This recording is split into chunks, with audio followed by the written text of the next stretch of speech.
say, So Brad. it's news that there might be 3, 4, 5 teams interested in him. How is that news, though? I can't believe you people in Jacksonville, by the way. Oh, don't praise us, you people, first of all. No, this is you included. Careful how you say this that. This offense in Jacksonville has been somewhat anemic, if not, well, every bit of anemic over the last decade. Haven't had playmakers at all. Allen Robinson, nice year. Leonard Fournette, nice year. What else? What else in the last decade, really, outside of Maurice Jones-Drew and Fred Taylor going all the way back to 2007? That's it. There hasn't been anything, and everybody wants to tell me that, no, we're not interested in Antonio Brown. He's a nutcase. He's a problem. Okay, so do you want to win or not? There's a lot of people that are problems in the NFL. Do you want playmakers or not? I'm trying to get you the best receiver in the game, possibly. I'm trying to get you the guy that most improves your offense on Sundays than anybody, hands down, not even close, draft or free agency. And some people are telling me they're not even close to interested. Do you people want to win? First of all, careful with once again, saying you people. Second of all, Brent, this isn't a game of man where you can just go get every player that you want, bring him on the team, and everything's going to be hunky-dory. All right, Antonio Brown, while he is a great talent, I've said that many times on the show. I mean, one of the best receivers in the league. But we're talking about a team last year in the Jacksonville Jaguars who had leadership issues, who had problems in the locker room. What is Antonio Brown coming to Jacksonville? Is he going to help the situation, or is he going to hurt the situation when it comes to leadership and locker room problems? We're talking way too much about leadership. Brent, is he going to help or hurt leadership? He will not be a good leader. Okay. Thanks. That's all I had to say. What's more important, touchdowns or leadership?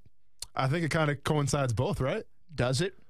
I don't know. Does it really? Well, I think it kind of does, because if you look at him in Pittsburgh this past season, while he didn't have the touchdowns, he still had the receptions and whatnot. And what happened in that locker room? Again, this isn't how just Antonio Brown. How did the Pittsburgh Steelers do this year? That wasn't just Antonio Brown. But how did the Pittsburgh Steelers do this year? Well, they missed the playoffs. Okay. I tell you this, they weren't 5-11. and had a terrible offense that averaged 15 points a game. They weren't that. They were not that. And let me take you back to your teams. Your teams when you played on in Jacksonville, not very good, right? The first year when we went 8-8 and just missed how out on the playoffs. did you not make the playoffs that year? You were 8-5 in 2010 because we lost to the Colts the last game of the season. I mean, come on. I don't know. There's Jack Del Rio. There's a guy by the name of Peyton Manning who was pretty good. 8-5. Mm-hmm. Should have made the postseason that year, Lane. I know. It was your fault. Sorry about that. All right. Who are the leaders on that team? On that team, we had Maurice Jones. Well, I mean, so I'm going to speak from my side of the ball. Daryl Smith was big. Yeah. Rasheed Mathis. Yeah. Two guys that really stand out.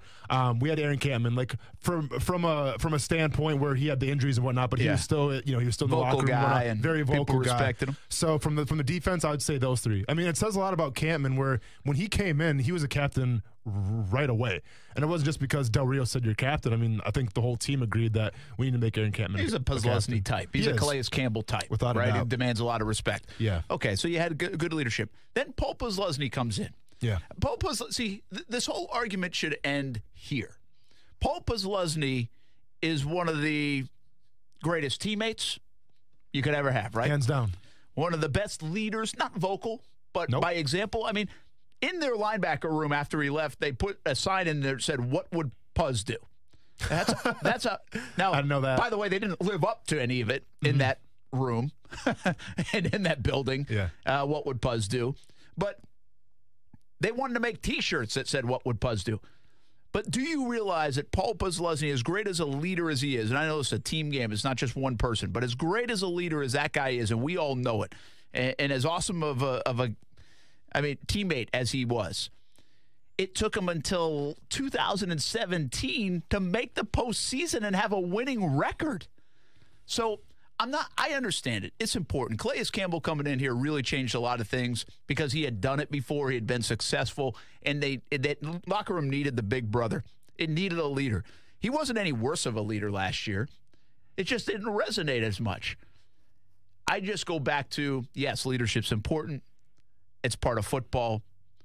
But being good is the most important part of football. Having talented players, having playmakers, the domino effect there from not only what it does to other players on your team in terms of production, but also the feel-good sense that you get in the locker room when you walk out on that football field and you know you have the best receiver in the game, and you know that day you could put up 35 points no problem because you got a running game with some play action and a guy that's won the Super Bowl potentially behind center and a guy that's averaged 12 touchdowns a game receiving for the last 6 years averaged.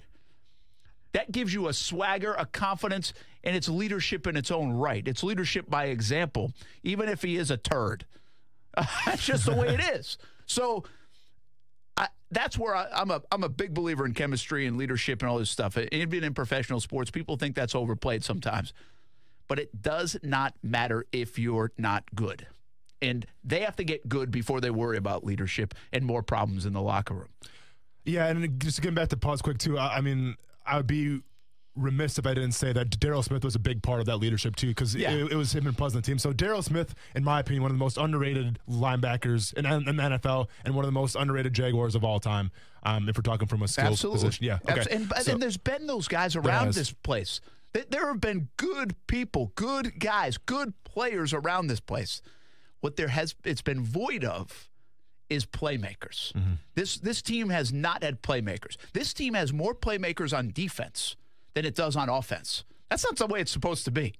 They seriously have more people that are dangerous and more of a threat to make a big play and score a touchdown on defense than they do on offense. It is not supposed to be like that, people.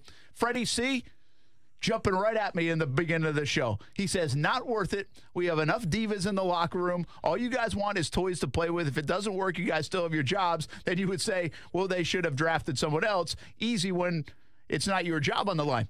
Freddie, that is my point. If my job is on the line in 2019, it's not going to matter, man, if you don't win football games. So go get the one guy that will change your team completely on Sunday afternoons. Make your offense that much better on Sunday afternoons. Deal with the other stuff. That's your job to deal with the other stuff. I'll deal with that. I will deal with the other crap. If you give me 12 touchdowns and 1,500 yards on Sunday, I will do it. Because you know why? If I don't get an offensive weapon, if I don't make this offense better in 2019, I'm fired anyway. So I'm going to take a chance at having maybe the best receiver in the game, and then I'll take my chance on getting fired. Brian, I think the job of a GM, though, and a head coach, obviously you have to play for next year because next year is huge to them. We can assume that if they don't do well next year, there might be some changes on the team, obviously. I think Shad Khan's made that perfectly clear. But at the same time, you have to plan for now, but you also have to plan for the future. So let's say in Brent world, we bring in Antonio Brown. Great, we just got a good receiver and everything. Well, we still have to pay the man. So now, how is that going to reflect on the rest of the team? Because we still have to pay Jalen Ramsey.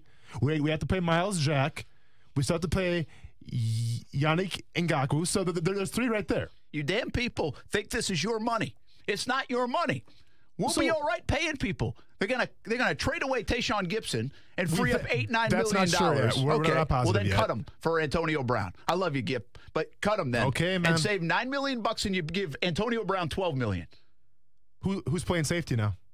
You just signed Jared Wilson. So he's gonna be the guy that takes over. You think? Is this team better with Tayshaun Gibson and this current wide receiving core, or Antonio Brown and Jared Wilson as your free safety? When we got Tayshaun Gibson, we got him at a discount. We're going to get Antonio Brown at Tayshaun Gibson numbers. You're assuming his contract. He's not a free agent. You're trading for him. Again, you're going to have to give up that third-round pick. Mm-hmm. You might even have to give up a second. But you're taking that second-round pick and trying to get a receiver anyway, most likely, or the third-round pick. Go give it up. $12 million. If it doesn't work out, you get rid of him next year. Or the whole Antonio Brown thing should be, we need this to happen right now for us. So let's go get this guy, and we might only keep him 2 years. It's a 2-year plan with Antonio Brown. We're going to get sick of him after 2 years. But we can deal with him for 2 years because he's going to save our jobs. He's going to help us score points. And he's going to help us win football games. More than any other player in free agency or the draft can do, he is going to do that. And did you hear what I said, people? More than even a quarterback that might be coming to Jacksonville, this guy will help you do that. He changes your football team. And all of a sudden, week 2, he gets 3 balls thrown his way, he throws a fit, and all of a sudden we got more distractions. Can't wait, Brent. Can't wait. You guys are so scared. You're afraid. You can't play scared. Go get it. Coming out hot. I'm getting after it here on a Wednesday on ESPN 690. Oh, we're just getting warmed up. A lot more talk. Football talk, Jags talk, Gibson talk, Brown talk, Foles talk. Next. Action Sports Jax with Brent Martineau on ESPN 690 is brought to you by Best Bet Jacksonville and Orange Park.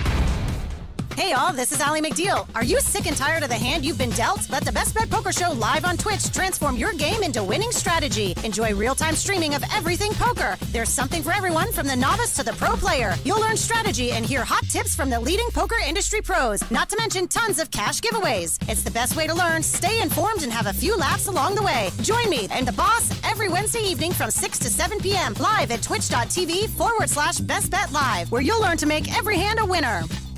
Whether you're buying a new or a pre-owned vehicle, your experience should never be anything less than exceptional. Hey everybody, it's Brent Martineau of Action Sports Jax. And if you're considering a new or pre-owned vehicle, I encourage you to go see my friends at the new Jenkins Hyundai of Jacksonville. I'm so impressed with how they treat their customers. They're good people. No one wants to be haggled or pressured at a car dealership. And my friends at Jenkins Hyundai of Jacksonville understand that. And they emphasize a no-risk, no-pressure approach. Their team will get you into the right car at the right price. And if for any reason you are not completely satisfied with your new or pre-owned vehicle, you can bring it back to Jenkins Hyundai of Jacksonville within the first 7 days for your money back. Take it from me. We drive a Hyundai in our family, and I encourage you to visit JenkinsHyundaiofJacksonville.com to schedule a test drive. And you, too, will be impressed at how they treat the customer.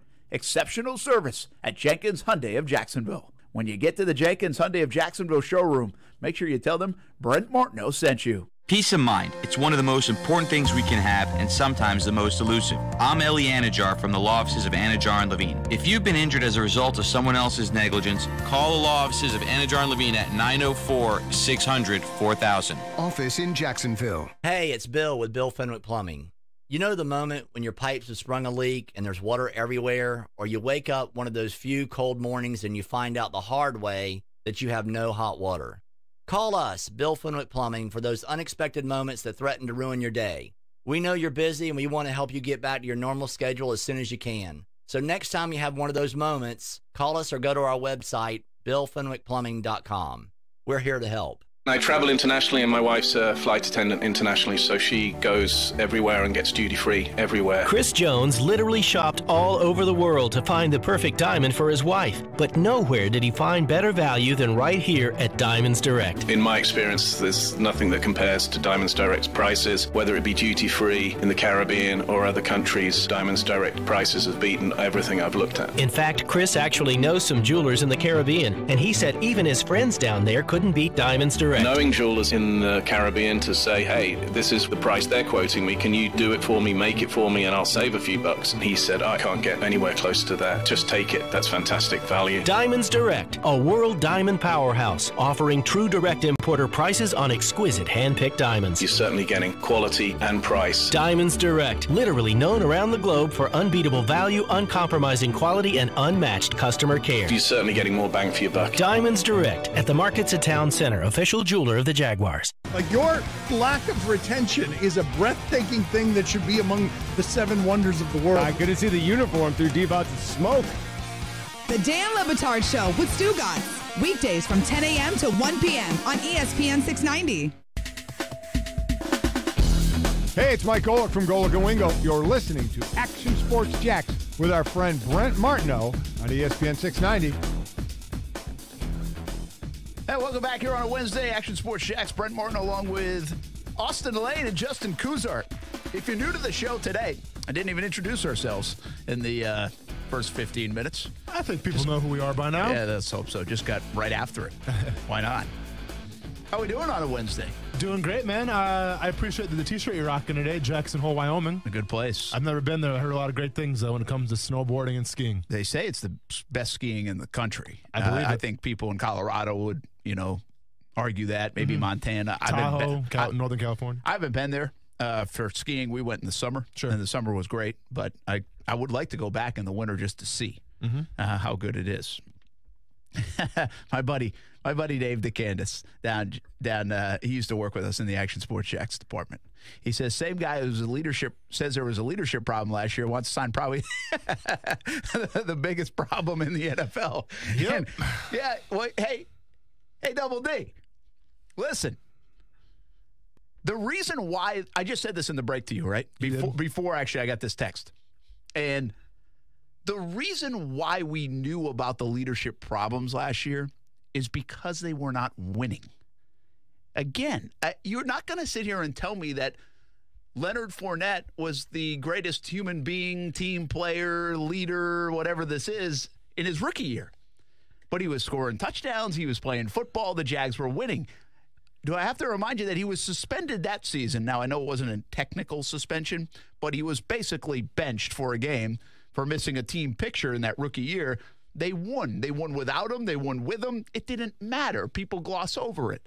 Well, when you lose, things snowball. Antonio Brown, for the last however many years, has probably been a giant pain in the ass. But because they've won and gone to the playoffs in Pittsburgh for so long, things have been okay. You cover some of that up. You hide it. And by the way, I don't think he's the only giant pain in the ass in that Pittsburgh locker room. Ben Roethlisberger might be one. But he gets away with stuff because he plays well and makes Pro Bowls and they go to playoffs. So you have that.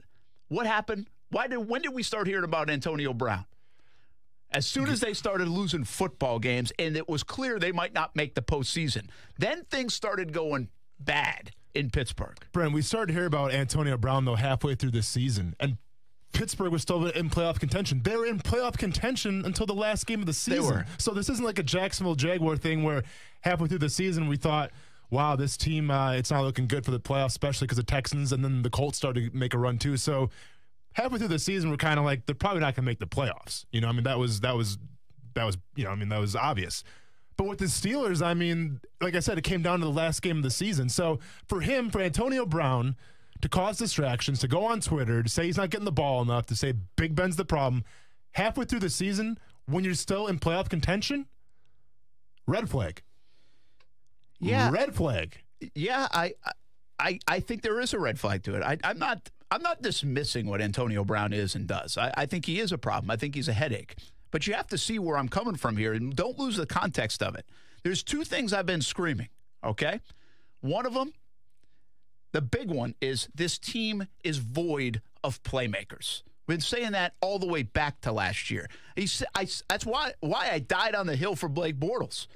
The guy is not – you knew you had to put stuff around Blake Bortles. You knew you had to have a running game, play action, offensive line. You knew you needed some guys to make plays on the outside for him. Well, due to injuries and lack of hits on the playmakers in terms of the outside and Marquise Lee injury and Moncrief was just okay and you let Allen Robinson walk and all those things. Now you left Blake Bortles to do it mostly himself. Well, we knew he wasn't that kind of quarterback. I mean, whether you like Blake or not, we knew he wasn't that. And if you think he was set up to succeed, then you're joking yourself. I mean, if you're telling me he had plenty of opportunity, I'll come with you.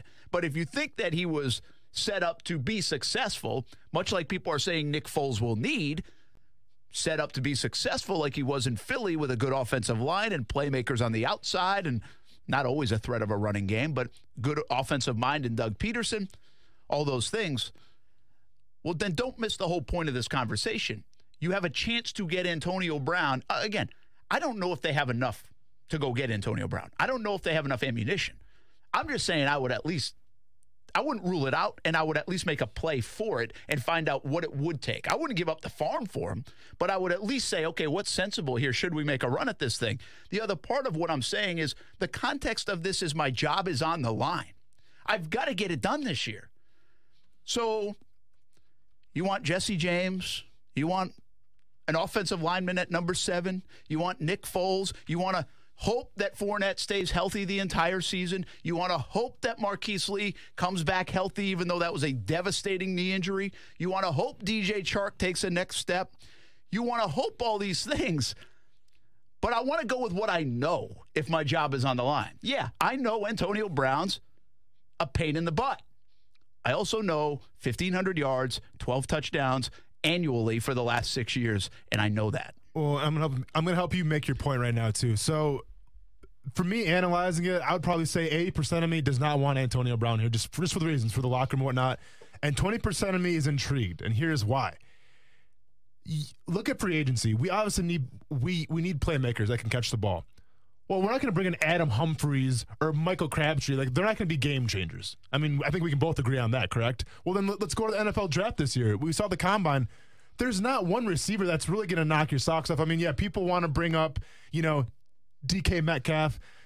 He might be intriguing, but is he a Calvin Johnson? Is he a Julio Jones? I honestly don't think He's so. He's an overdrafted son of a gun. Is Exactly. What he is. So, that's what he is. It's not a guy that I can see in where we draft in the first round. We bring him in. All of a sudden, it's a game changer. We're all set at wide receiver position. It's not like that at all. So, from the free agent talent that's available right now, wide receiver, from the combine that we saw, from the draft coming up, there's not a lot of big name receivers. There's not a lot of game changers. Now, don't get me wrong. There's the Andy Isabellas, and then there's a dude from Oklahoma, the shorter guy. Yeah, Marquise Brown.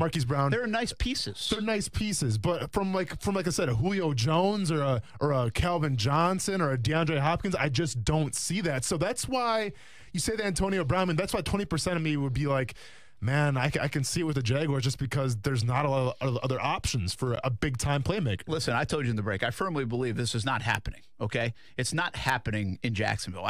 It's not their MO to go get a guy like this. I understand that. I don't think it will happen. I think the Raiders, the Jets, the whoever's of the world, Arizona, whatever people are saying now, these teams that are – heck, it could happen to the Tennessee Titans. But I haven't been as this – I thought of this morning. I don't claim to be general manager guy.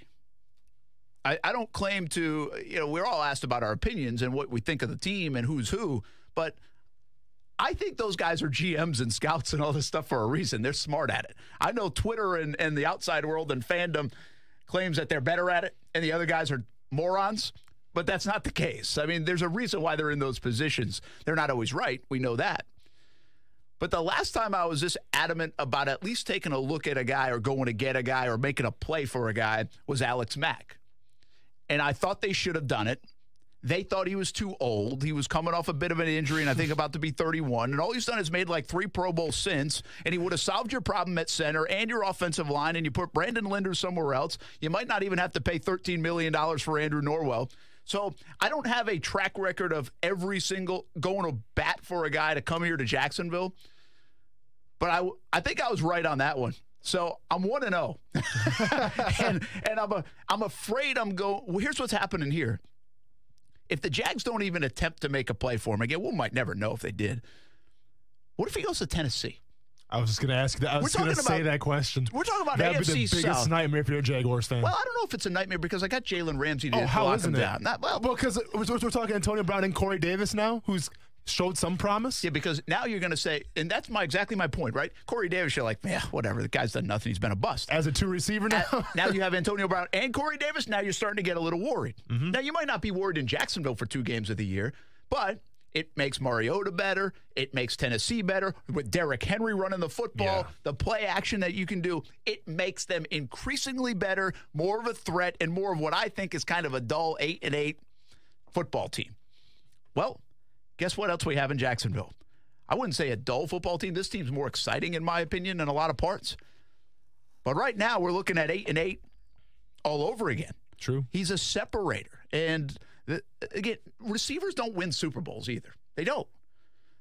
But I don't know if that's the goal right now here in 2019. The goal is to, again, down in that building, keep your job and keep this thing mobile and upwardly mobile and with the arrow pointing that way, and to flip this thing to not a disaster as it was in 2018.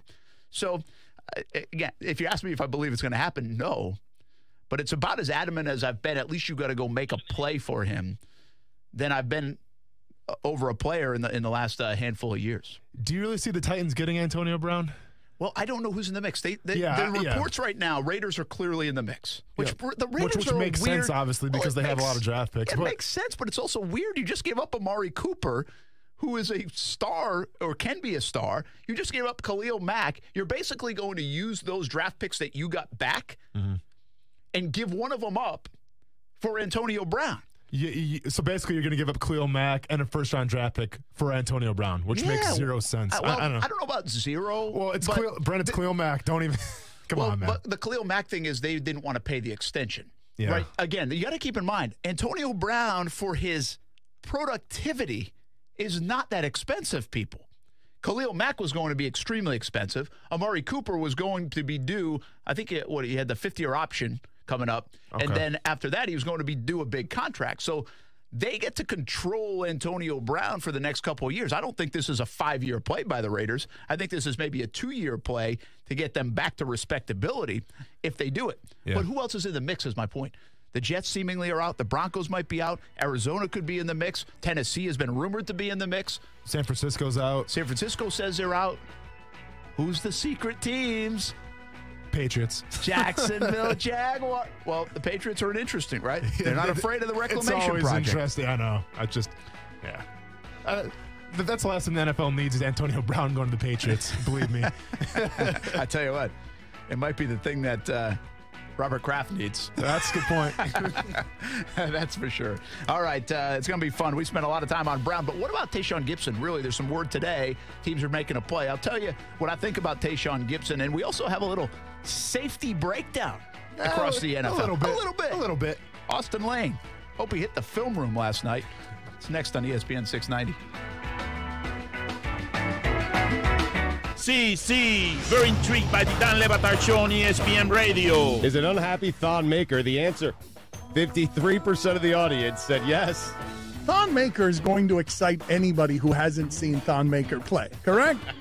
Like, that guy walks into the room. How'd we get him? Yeah, wait a minute, that guy's great. I would draft him first overall every time. The Dan Le Batard Show with the Stugats on ESPN Radio and ESPN News. Do you know a child that is deaf or blind? The Florida School for the Deaf and Blind in St. Augustine offers a tuition-free educational program to prepare the child for a lifetime of success. FSDB offers free comprehensive education, transportation, and boarding services at no cost to all eligible deaf or blind students elementary through high school, no matter where you live in Florida. Call 800-344-3737 or log on to www.fsdb.k12.fl.us to find out more. They say it should be impossible for bumblebees to fly because their wings are too small for their bodies. But bumblebees don't care. They just fly.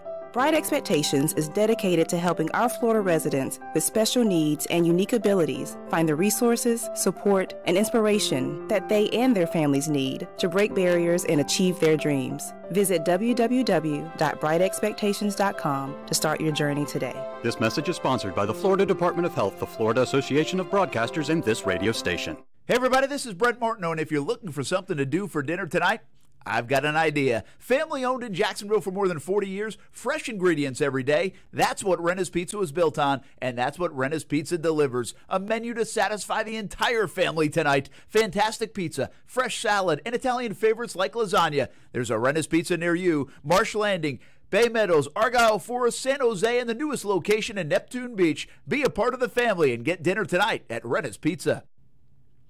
Hi, everybody. It's Brent Martineau. If you received a letter from the IRS and cannot pay them, things can get bad quickly. The IRS can seize your bank accounts and garnish your wages. If this is you, make sure to contact J. David Tax Law, a local firm right here in Jacksonville, and recently voted the best tax attorney in Jacksonville by Folio Weekly Readers, and also selected as an ultimate tax attorney by the Jacksonville Business Journal. Your first step to stop IRS harassment is a no-cost consultation.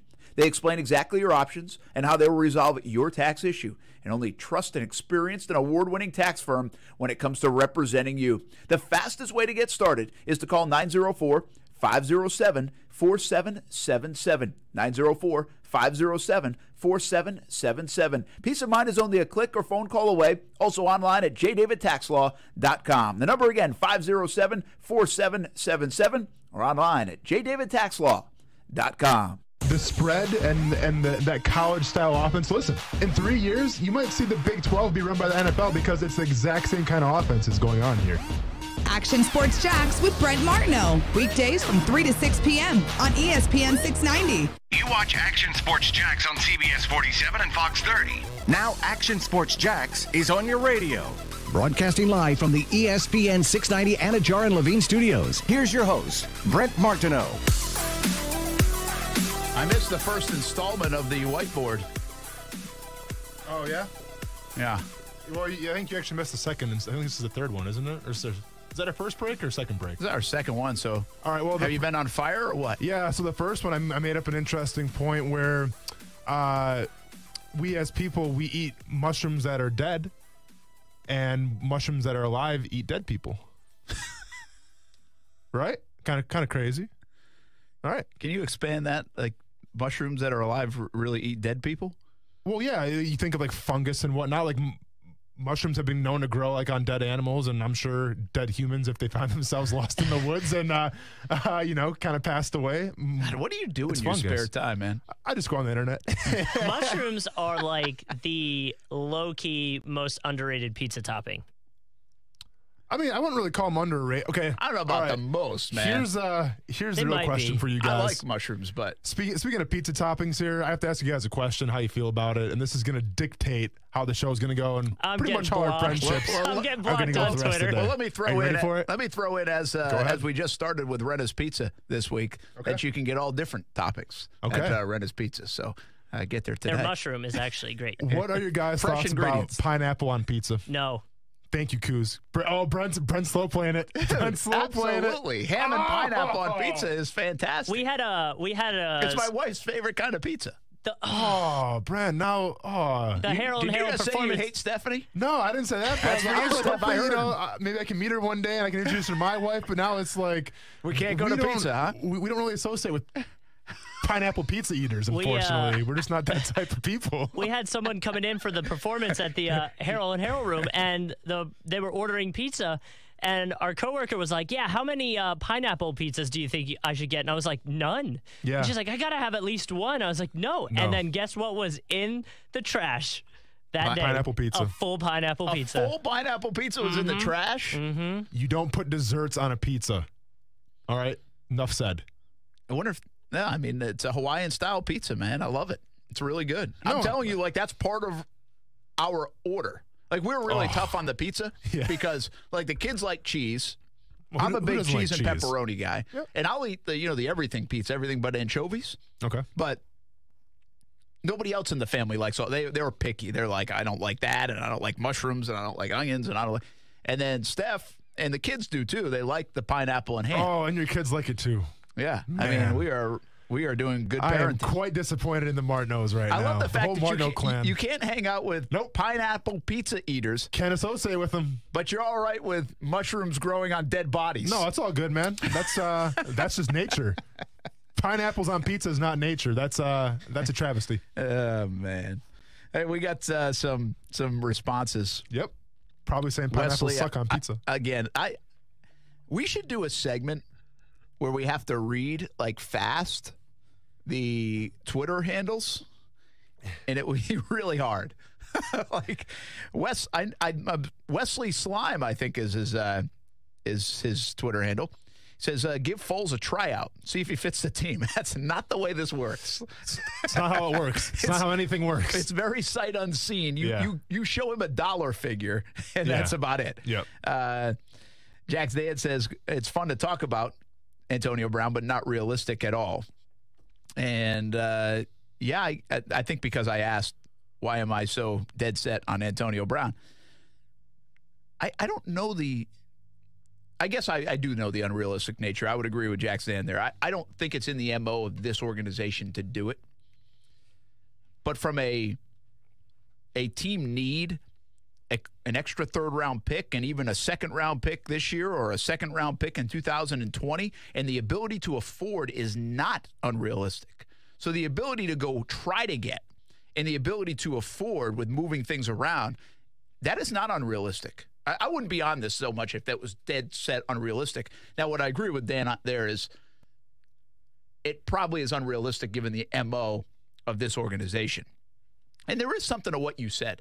This is a team that it's going to be a very hard sell to bring in an attitude or a guy who is known for an attitude when you just had a ton of problems in the locker room. I understand that. I get it. But you still need to win. Do you think Antonio Brown would benefit more in a small market or a big market team? Because a part of me thinks like, well, it's Antonio Brown. He's kind of a diva. Put him in New York or like a big market team, let him run wild. But at the same time, if you're not performing well, they're going to eat you apart in the media and I don't whatnot. know, but can't you imagine Antonio Brown and Marsh Landing sitting by the pool and doing the cameo, $500 a spot with the palm trees in the background here in Florida, the pool? I mean, he seemed like he fit right in, man. I mean, he'd been making a ton of money on the side. On Tuesdays, his day off, he's just lounging by the pool, cocktail in hand, and a lot of possibilities. Voice recording. Him and Jalen Ramsey can get a show with like Tom Coughlin, the little show on the E! Network. I'll tell you now what, we're talking. I'd watch that. Part of this for me is I think it's fun to there's an element of this fun. We brought this up before, right? A couple weeks back. We say you trade for Antonio Brown, you bring in Kyler Murray. What is that? Well, that is fun. It's supposed to be fun. I mean, that is, you want entertainment? This is a fan base that has not been entertained a lot over the last 10, 12 years. That would be entertainment. Now, I'm not saying it would work. I'm not a Kyler Murray guy in terms of bringing him in. That doesn't fit here either. So, again, I respect everybody. I'm not Antonio Brown's. I just think if you're the person that criticizes the organization for not having enough offense and not having enough playmakers, well, it's hard for me to buy into the fact that you're going to dismiss Antonio Brown just because he's got an attitude problem. Because he's filling the void that you haven't been able to fill for a long time. Happy 38th birthday, Scobie says. I hear it's your second anniversary wedding. That's Antonio Brown thing. Yeah, I got you. I thought it's your birthday today, man. I was wondering where he was going, too, with it. Okay.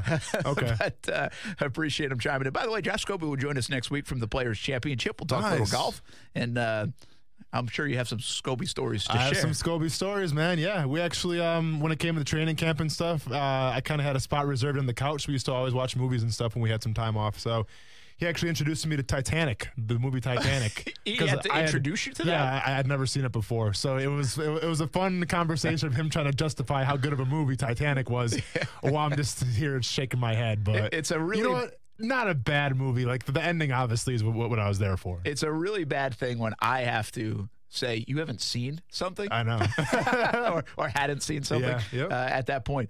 All right, let's talk Tayshaun Gibson, and we'll carry this into probably the next segment or so. Gibson, report today by Rappaport that teams are reaching out trying to maybe get Tayshaun Gibson. This makes a lot of sense on a lot of fronts. I can tell you this. This is the hardest decision the Jaguars feel like they have to make. Whether to unload a salary that's $8.5, $9 million, but that position he has played well at. Doug Marrone raved about him 2 years ago, thought he should have made the Pro Bowl, thought he got screwed on the Pro Bowl. In fact, when the Pro Bowl stuff came out, Doug Marrone's first phone call wasn't to congratulate the guys that made it. It was to apologize and console Tayshaun Gibson that he did not make it. That's how well he thought he played a couple of years ago. So Gibson's a good player. Great, I don't know, but he plays a ton of snaps. Real solid. He stayed somewhat healthy. I mean, he's gotten injured, but he's played through that. And I also believe this is a very tough position to find. The Jags, remember, they were trying to find that free safety for a long time, and they ended up going to get Gibson. But this was not easy. They courted Devin McCourty at one time and the Patriots ended up keeping him. But in this defense, to get the Earl Thomas that they had in Seattle, it's a hard find. So you don't just draft the free safety. Now, they like Jared Wilson, but do they love Jared Wilson? And what you have to measure is what's the drop-off there? What's the communication there? The veteran experience of Gibson in this defense playing center field. There's a lot of things to weigh. And so for that, I think I know for a fact that this is their hardest decision this offseason when it comes to cap casualties and what to do. I think teams could make it a lot easier of a decision on the Jags if they say, hey, here's a number 4 pick or the 4th round pick. When you're talking about Gibson, too, you have to remember, we actually kind of got him on a discount. You know, I remember we got him from the Cleveland Browns, and I was like, that's a solid signing right there. It was like 6 years, $38 million or $36 million, something like that. That's not bad for a center fielder. You know, it might be more. A pretty talented one. I don't know the details right in front of me, but that's why I think teams are interested in trading for him, just because the price is pretty cheap. You know, I mean, you kind of mentioned, you mentioned Gerard Wilson a little bit. Signed him to a 3-year deal. Obviously, they have some kind of faith in him because, if I'm not mistaken, he was one of the guys that was in the bar in London that got busted or whatever like that. So maybe I think you might be right. Yeah. I think you might be right. From a locker room standpoint, maybe not the best guy this past season. I'm not sure what kind of player he is in the locker room or not, but I do know on the field he can play free safety or strong safety. So signing him to a 3-year deal is good just because if we have a guy that goes down, you can kind of put him in each spot, which is rare because usually in the NFL, you have the guys that play strong safety and the guys that play free safety. So having a guy that can play both is a big deal. So assuming that we do let go of Gibson, which I would hate to see, but hey, it's NFL, it's business, right? There are a couple options out there, and listen, and I get it. Landon Collins from the New York Giants is intriguing. I mean, the dude's a game wrecker. In 2016, he was in line for Defensive Player of the Year because he's putting up those kind of numbers. This past season, he kind of... Many people surprised the Giants aren't franchising him. They didn't franchise him. It's insane. But we're talking Landon Collins, man. He's a straight-up strong safety. And what does that mean? It means that he plays in the box. He can play the run. He can play everything. I mean, last year the Giants, and I'm going to get into Tyrann Mathieu as well, a.k.a. the Honey Badger for the Texans. So the defensive coordinator for the Giants actually worked with Tyrann Mathieu in Arizona. So when I see the Honey Badger, when I see Landon Collins, they're basically the same thing in the fact that you can kind of put them wherever you want to. Obviously, you can put them in the box. You can put them back. You can put them one-on-one with the tight end. Wherever you want to take them, they can cover. But from a Jaguars standpoint, yeah, it'd be great to have Landon Collins. It'd be great to have Tyrann Mathieu. But I just don't see it happening just because price tag and number one, Tyrann Mathieu doesn't want to play free safety. He said it many times before. That's not his position. He wants to play strong safeties. Oh, I'm sorry. Yeah, he wants to play strong safety, not free safety. I'll get into a little more when we come after the break, but there is a player out there that just got released from his team that could be intriguing, but I'm going to say pump the brakes on him. We'll see you over the next break. A little tease, and I'll also tell you why the Jags won't have to panic in that position. I'll give you another reason why coming up on ESPN 690 right after this. Join the conversation, as always, 904-362-9901, or jump in on Facebook, our ESPN 690 page, or on Twitter at Brent A.S. Jax. You can comment right there on the thread, and we'll read them on ESPN 690. Simple as that. And react. Coming up next. Oye, amigo, it is the Dan Le Batard Show on ESPN Radio. Did James Harrison ever tell Ben Roethlisberger to put down the beers and get in a little better shape? Ben's in good shape. He is?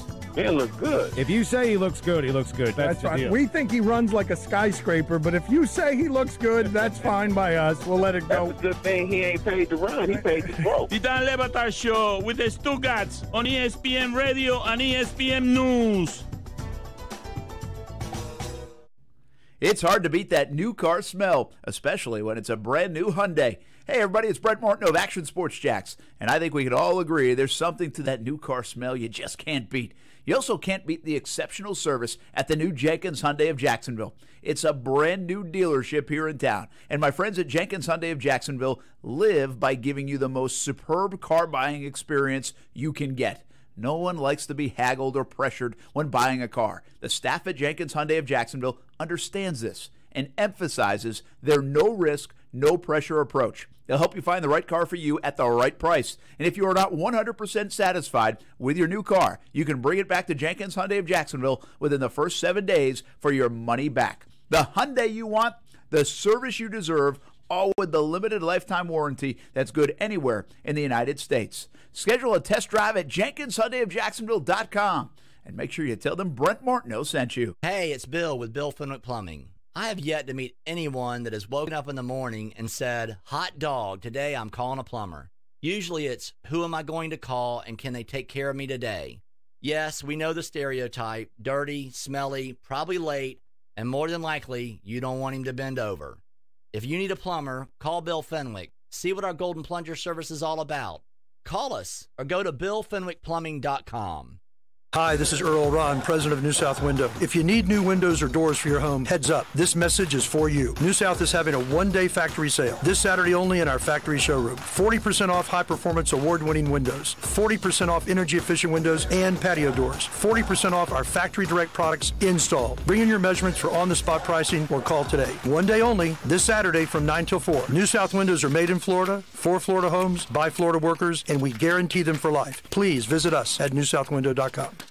If Dell Demps had moved, Anthony Davis is general manager for the New Orleans Pelicans, he would have been fired. You know, you had teams in smaller markets on the phone calling him, imploring him not to capitulate to the demands. The Stephen A. Smith Show, weekdays from 1 to 3 p.m. on ESPN 690. Now, back to Action Sports Jacks with Brent Martineau on ESPN 690 and ESPN690.com.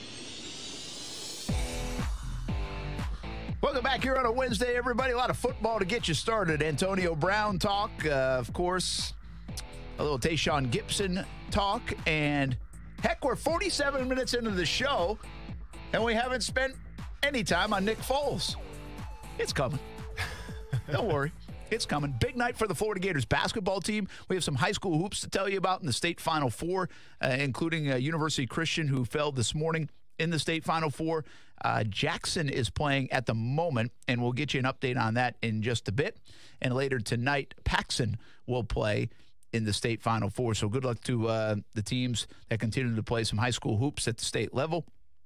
But good local sports happening all over the place. We are a week away from the Players' Championship, which is hard to believe. Next week is going to be so crazy, so busy, but so fun as well. Brent Martineau, Austin Lane, Coos is in the house as well. Coos has some fun topics to talk about a little bit later, and we will get on the NBA. Celtics with a big win against Golden State. Who saw that coming? Yeah, but somebody lost a lot of money last night. People does lost Golden a lot of money State on really that care right now? I mean, I know, but come on. But the way the Celtics were playing, like if you bet, wouldn't you have bet your house on the money line that Golden State would win? You would have thought it was Golden State, but it was kind of like one of those things where like. You know how, like, you can only hear something negative about a team so many times until they finally have that, like, breakthrough game? It felt like that for the Celtics because it's like we have just been destroying them for, like, 2 good weeks now, and they're still, like, a good team. They're still high in the playoff race, and they're still one of the best teams in the East, so you were kind of like, when is it going to give? And it seems like it happened last night, and a big part is with Gordon Hayward. Could that be a coming out party or a welcome back party for Gordon Hayward and the Celtics? But I will say that nothing added up for a Celtics win last night. You had to travel across the country. Mm-hmm. That alone in sports is a hard thing to do. Baseball, football, basketball, whatever. It's a hard thing to do. And on top of it, they were playing like crap. Everybody's yapping. Kyrie Irving feels like he's got 1 foot in New York and 1 foot in Boston. So I was shocked to see that score. And I know that the Golden State can get lackadaisical in the regular season. I understand that. But I still was really surprised to see that one. So talk a little NBA in just a bit. But I want to stay on football. Tayshaun Gibson, we're talking about what if, right? Mm-hmm. What if the Jags were to move on? I think he was, before the trade stuff even came out, that's a good idea to try to trade him. He's probably your most valuable commodity from a trade standpoint. You've said Malik Jackson. People have said Malik Jackson. I can see that, but he comes with a big price tag, and he's coming off a not-so-great year. So people are wondering, okay, is he losing a step? Tayshaun Gibson, I don't think that's the case. I think he's played good football, reasonable price tag for that position, and still 28 years old. So I think he's their most valuable trade commodity, in my opinion. If they were to do it, if they were to unload him, and they save money against the cap, they would have Jared Wilson and Ronnie Harrison back there. Yeah. And you're going to give us some examples of other guys that might fit. You already mentioned Tyrann Mathieu and also Collins. Landon Collins. Landon Collins is going to get such a big deal that he's not in play. Who are both strong safeties, by the way, too. And plus, we talk about strong safeties. Well, Ronnie Harrison, the third-round pick from last year, played pretty well for the Jaguars. Really solid player. He's obviously an Alabama product. I don't know what it is about Alabama secondary guys, but they seem to do pretty well in the NFL. I mean, listen, a lot of Alabama guys do, and I know there's so many Alabama guys that we remember the busts as well. True. Both offensively and defense, but there's so many Alabama guys that go to the NFL that they've got good percentages of those that do well. And you mentioned it. Ronnie Harrison's a good player. I really like this guy. Yeah. Really like him. That was a great pickup because I didn't think the Jags thought Barry Church would lose a step as quickly as he did. But I think he also got out of Jacksonville even quicker than people thought because Ronnie Harrison's play was pretty good and they wanted to get him on the field. Mm-hmm. So there's why I say don't panic. Even if you don't get one of these guys you're about to tell us about, the veteran guy, the name guy, the guy that you might have to throw a little money at, well, Ronnie Harrison, I think, has the ability to also play free safety. Jared Wilson can move in and out. Ronnie Harrison can go in and out of there. I don't think it's his ideal position, but I think they can do it. Harrison gives you flexibility to play actually that small nickel, to play strong safety, to play free safety. Heck, I think they could throw him at linebacker at times as a small linebacker and be able to work. So this this guy's a versatile player, and he's a good player. I don't know if he's a great player. We'll see. I think he's a very good player, though, and I think they would be comfortable with the game experience those guys now have, Harrison and Wilson, if it lands that way. I don't know how comfortable I would feel putting a second-year player at a new position. Yeah. At free It's always safety, risky. especially coming out of college. The only really downside about Ronnie Harrison that scouts were saying, and this is I took from Steve Zerline from NFL.com. Scouts were saying that there were some times where he kind of bit on a lot of fakes and whatnot when it came to the secondary, when it came to receivers doing double moves and stuff like that, and sometimes he was lost in coverage. Which obviously, when you're talking lost in coverage, it's more of a free safety thing than a strong safety thing. So, from that perspective, I would love to keep Ronnie Harrison at strong safety, but if it was a last resort, I could see him possibly playing free safety. One more thought on the Gibson part of this before you give us Sure. your mysterious replacement. Yeah, Gibson's interesting to me. I really like Tayshaun Gibson. He's fantastic with us. Really, really like him. It was Gus Bradley's last year. Gibson's a talker now, okay? Gibson, and that's part of the reason I like him. I mean, he will answer a question. He will answer it honestly. He will pontificate about the question. I mean, he's not an 8-second answer guy. Yeah. And he talks and talks and talks and talks, and he's a fun listen. He really is. Like, you go to his locker, and you're there for 12 minutes. I mean, it's not in and out, even if you just ask 2 questions. And I really appreciate that about him. It gives you good insight. But they were so frustrated at that 3-13 year when Gus Bradley got fired. The end of that year, I remember having an interview with him. And would that have been Houston, Indy? I forget where we were. I think it was Indy. Yeah, it was Indy. And he ripped the scheme of the Jags. Mm-hmm. Ripped it. Was like, this is not what I came here to play. This is not a great scheme. And it was a little bit of him just venting and it was one of those deals, and you know this, players, when they don't have good years and they're not put in the best spot, well, they take offense to that. And as they should, to a degree. Money's on the line. Accolades are on the line. And it was a miserable season. But I always went back and said, all right, he couldn't completely mean that, because when he signed in Jacksonville, he was like, this is the perfect system for me. This is the perfect scheme for me. This is the perfect fit for me. And so I always felt like, all right, he's just talking. He probably talks too much. He's frustrated, yeah. He's frustrated with how he comes back the next year, and what did I just tell you? Doug Marrone thought he had a Pro Bowl kind of year. They win all sorts of games. He plays fantastic football, and you're kind of like, all right, they might have adjusted the scheme a little bit here or there, a few wrinkles, but they didn't adjust the scheme that much, so the scheme couldn't have been that bad. Well, last year, it was a little bit more like he was frustrated again. And I remember having a conversation with him outside of Jags headquarters, and his frustration is he wants to make plays. Guys on defense want to make plays, right? Jalen Ramsey, we've heard this before, he gets bored. So sometimes, I don't know if he freelances, but it appears like he freelances because he wants to make plays. There's always a sense, I think Troy Polamalu did this, where he would take chances and try to get big plays because he just that's his MO. Like, that's what you do. Yeah. And that's how you make a name for yourself. There are some people that argue Polamalu was really, really good, but at times he could be really, really bad too, because he would not play what you're supposed to be playing. But see, and then that's kind of with Landon Collins too a little bit, where the defensive coordinator has the trust in the player to make those plays. You know, I mean, that's you got to pick your spots having for a that, long leash. right? Yeah, absolutely. And that's something Todd Wash you have to did. earn that right. Yes, Todd Wash did that with Gibson. He kind of appeased him and said, okay, we'll move you closer to the line of scrimmage at times. We'll give you a chance to make plays. And again, I think Gibson played well. But I think he was also frustrated that there wasn't more of those opportunities. Didn't come in interceptions, right? Fumble recoveries, big tackles for losses, all those things. And playing center field, that's not your job, is to make sure they don't give up the home run. Mm-hmm. And that's part of the job. And sometimes that can be a boring job and kind of a job that's a little thankless. But that's sometimes your job back there. So I think I think at times Tayshaun Gibson was unhappy. And I also wonder if that plays into this tough decision the Jags have to make about, all right, $9 million cap hit. We might get a trade offer. He's not always happy in this defense. You know, yeah. I don't know how much of that's going on. Again, I like Gibson. I think he's a great fit here. It's a good fit, and he's a good player, really good player, former Pro Bowler. But I think all those facets go into saying, all right, they could maybe do without him and feel like they're okay without him because of Jared Wilson and because of Ronnie Harrison's flexibility. Probably not better players, but they can at least have somebody in that spot. I didn't give you a chance to get to your mysterious guy. I'll do that right after this. I talk too much. All good, man. It was like I just interviewed Gibson. I love T-Gip. More to come on ESPN 690 next.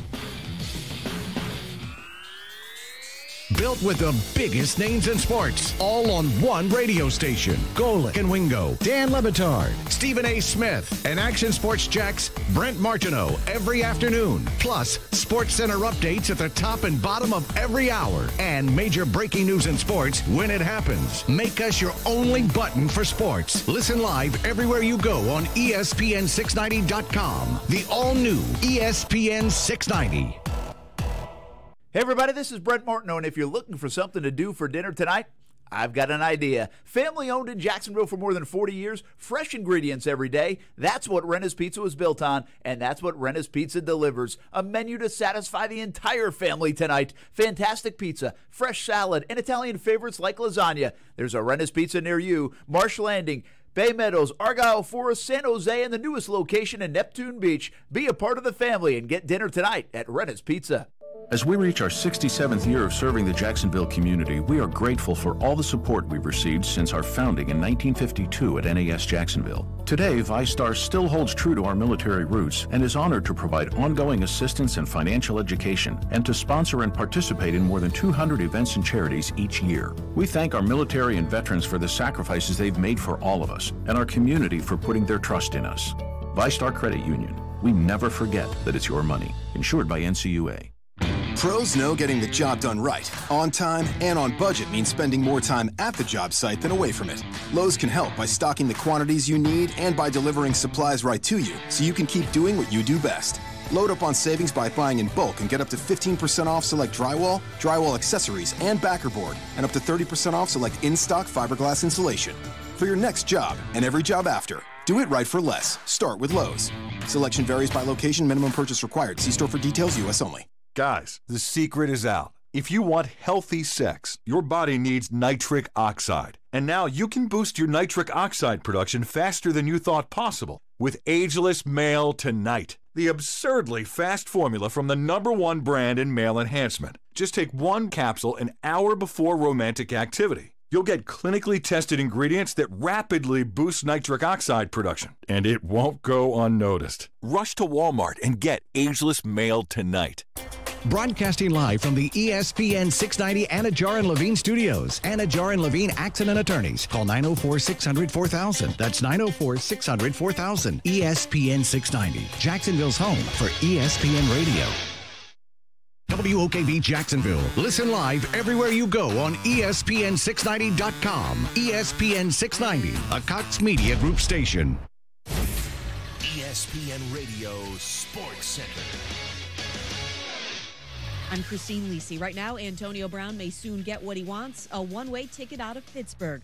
Sources told ESPN's Adam Schefter the Steelers are expected to have a deal in place by Friday to trade their star receiver. Steelers have spoken to 6 or 7 teams the last few days about Brown. Trades can't become official until the start of the new league year next Wednesday. Phillies outfielder Bryce Harper doubled down on his comments about recruiting Angels slugger Mike Trout to Philadelphia. Told reporters today if he didn't mean it, he wouldn't have said it. MLB's contacted both the Angels and Phils on the matter. While understanding there are rules about tampering, Harper's comments aren't a big deal, in the opinion of ESPN's Jessica Mendoza. We've seen it before. You know, you see these stars that want to get the other dudes with them, of course. And whether Bryce Harper is saying that publicly or saying it behind the scenes, I mean, this is something that obviously he's going to want to put out there. And everyone knows. I mean, we all talk about it, right? Why can't Harper obviously say, hey, I want to get the best player in the game? Jess on Golick and Wingo, no significant discipline expected to be levied by Major League Baseball. Go ahead. Stream all the big games. Because with Straight Talk Wireless, you now get 25 gigs of high-speed data for $45 a month. Plus, unlimited talk and text. All on America's largest 4G LTE networks. Straight Talk Wireless. Only at Walmart. First 25 gigs at high speed, then 2G. See terms at straighttalk.com. You watch Action Sports Jax on CBS 47 and Fox 30. Now Action Sports Jax is on your radio. Broadcasting live from the ESPN 690 Anajar and Levine studios. Here's your host, Brent Martineau. Oh, it's 4 o'clock on a Wednesday, and I know what that means. Me too. Austin Lane knows what that means. You out there better know what that means. And Coos, it's time to push the button. You know what that means. Grab a drink, get a shot, and tip your Startenders. Happy Hump Day. Oh, happy Hump Day, happy hour horn. Happy hour horn. On a Wednesday. Hey, Coos, putting you to work. You just did some investigative journalism, it sounds like. Congratulations. Yeah, my first of many, hopefully. Well, you got to tell us what it is. That was me teeing you up.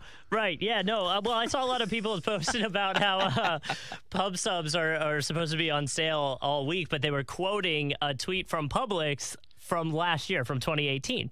So I hit him up asking, like, yo, what's up with this? I also heard a commercial about a potential players sub for, the players happening next week. And they responded saying that a sale is in the works. They didn't say what it was, but they did tell me the details of the players sub, which is going to be a thing that we can get next week. Go ahead and drop those details right now, please. All right. So it includes cheddar jack spread, boar's head rotisserie style chicken breast, nice. Pre-cooked bacon. Okay. Some tomatoes. Slow now. Okay. Bacon. Tomato slices and jalapenos. So tomato slices, bacon. Say it again. Chicken and jalapenos. Chicken, bacon, tomatoes, cheddar jack cheese, and jalapeno. So it's a little spicy edition. I mean, yeah, but is that really that much of a game changer? I'm trying to think what the correlation to the players is going to be. I haven't seen anything on it, so we'll have to ask Jared Rice about it tomorrow. Yeah, I'll give him a heads up. We got to know more about it. Yeah, I have to know, or maybe he's coming in Friday. I don't know. We're going to be live, I think, at TPC Sawgrass on Friday. So basically, we're getting a jump start. I'm sorry, Brent. I'm so distracted from the sandwich. I'm so hungry. So basically, that sandwich is basically a chicken bacon sandwich with jalapenos on it. Yeah. Nice job, Publix. You a big pub sub guy? I love pub subs. Oh, the Jacksonville Jaguars sub? You kidding me? Yeah. Listen, have you ever had it? I like pub subs. I do. Yeah. I think public subs are really good. So don't get me wrong. Mm-hmm. Oh, boy. But the infatuation. Here we go. The infatuation with the pub sub. Mr. Pineapple Pizza telling us how to eat sandwiches now. I mean, Weber, if the thing is 25 cents off. Oh, yeah. Weber is there. Now, it has to be something off. It can't be regular price or Weber won't pay. But I get whatever the sale of the week is. That is the sub I get. Again, fully understand this. The public sub is really good. Well done. But I'm telling you, people lose their mind over the pub sub sometimes. The real deal. There's a website that Martha says, I'm sorry, go ahead. There's a website that just says our chicken tender pub subs on sale.com. And when they're not, it's black. And when it is, it just says yes. Martha. That's Martha great. on the That's South good. Side Publix used to hook me up with some public subs, man. We had a great chemistry together, great connection. She was like a sweet old 70-year-old lady that would make my sandwiches when I go in, because you have to have the connection, but you just can't have some schmuck making your sandwiches at Publix. Some 20-year-old kid. I mean, you just complimented Publix and then just called someone a schmuck no, because over there. I mean, it all depends who's making the sandwich, man. It's all about the love. There's an art to when you see a line, you stand and you don't get in line, but you watch the two people making the sub. Yeah. And then you make your decision of which line you're going to stand in. Here's the real question, though. I tell you, you guys got to stay a little more busy. I mean, you look at Mr. your Pineapple phone. Pizza starting to judge us again. I got to ask you, though, have you guys ever tried the Atlanta Falcons sub? Obviously, it's not a Jacksonville thing, but you can order it still. You can order it at Publix? You can ask for it. What is it? What it is. So it's turkey breast, stuffing, and cranberry. So basically, it's like a Thanksgiving sub. Yeah. But it is.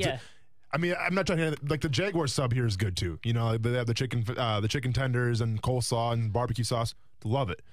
But that Falcon sub, I was going to say, because if you go to Publix and you keep ordering that Atlanta Falcon sub, I don't call it the Falcon sub. There's no way you're getting in the pride of the Jaguars. I'm not going to get there anyways. That's not a big deal. I've come to terms with that. I had 3 career sacks here, Brent. I'm not going anywhere. It's all good. No worries. I didn't know there was one, though. Oh, yeah. There's a Falcon sub. How long would you wait in line for a pub sub? I have bailed before. And I think it was probably close to 15 minutes is when I was finally like, all right, I'll go get sushi. You don't want to hear my story then? Because I've spent like 30 minutes in line waiting for a pop-up. Really? Oh, yeah. We're going to throw that out there. Yeah. I'm going to throw it out there. How long have people stayed in the line for a That's a good poll question. What's like the longest you'll wait? All right. We'll throw that one out there in a minute. I'm going to get to your people. Sorry. We're getting to the eventual safety. I'm sure everybody forgot about it. It's fine. Not a big deal. So Tayshaun Gibson, if he gets traded or goes away, not just goes away, but gets cut. Jared Wilson they have. Ronnie Harrison they have.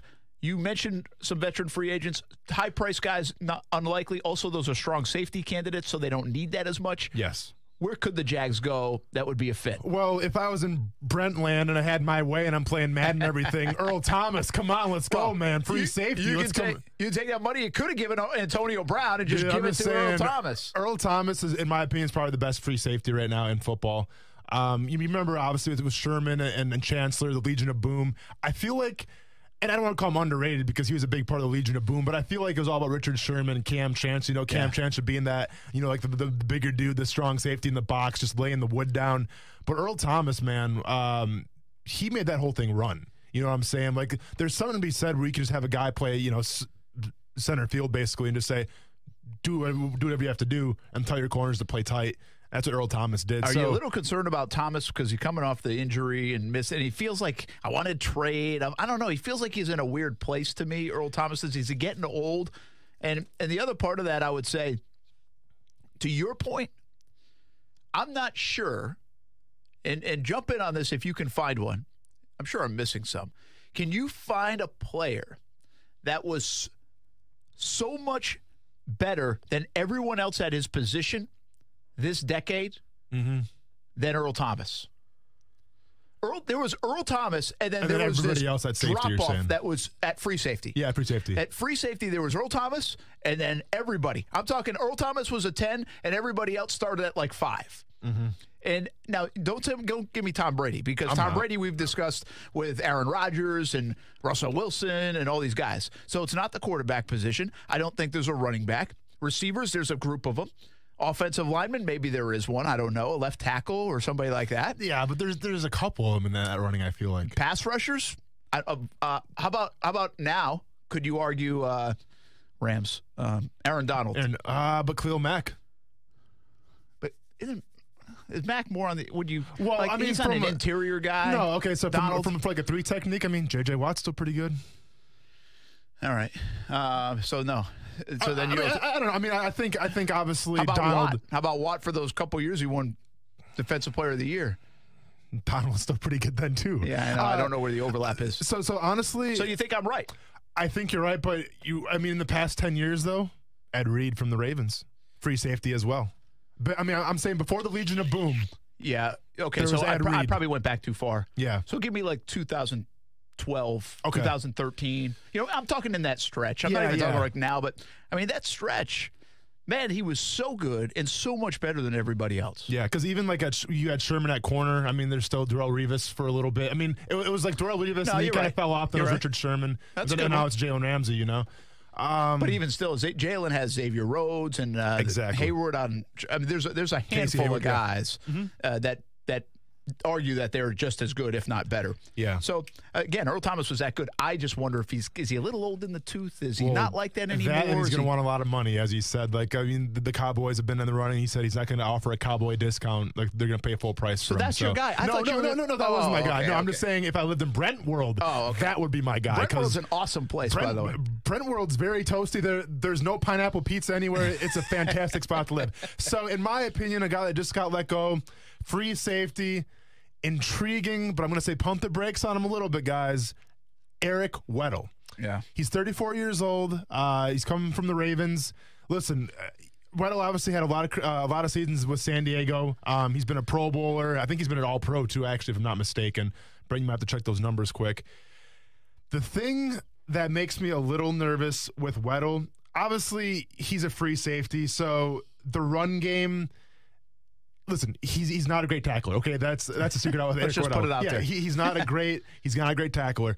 And especially with offenses these days, you got to come down in the hole sometimes as a free safety and make that play.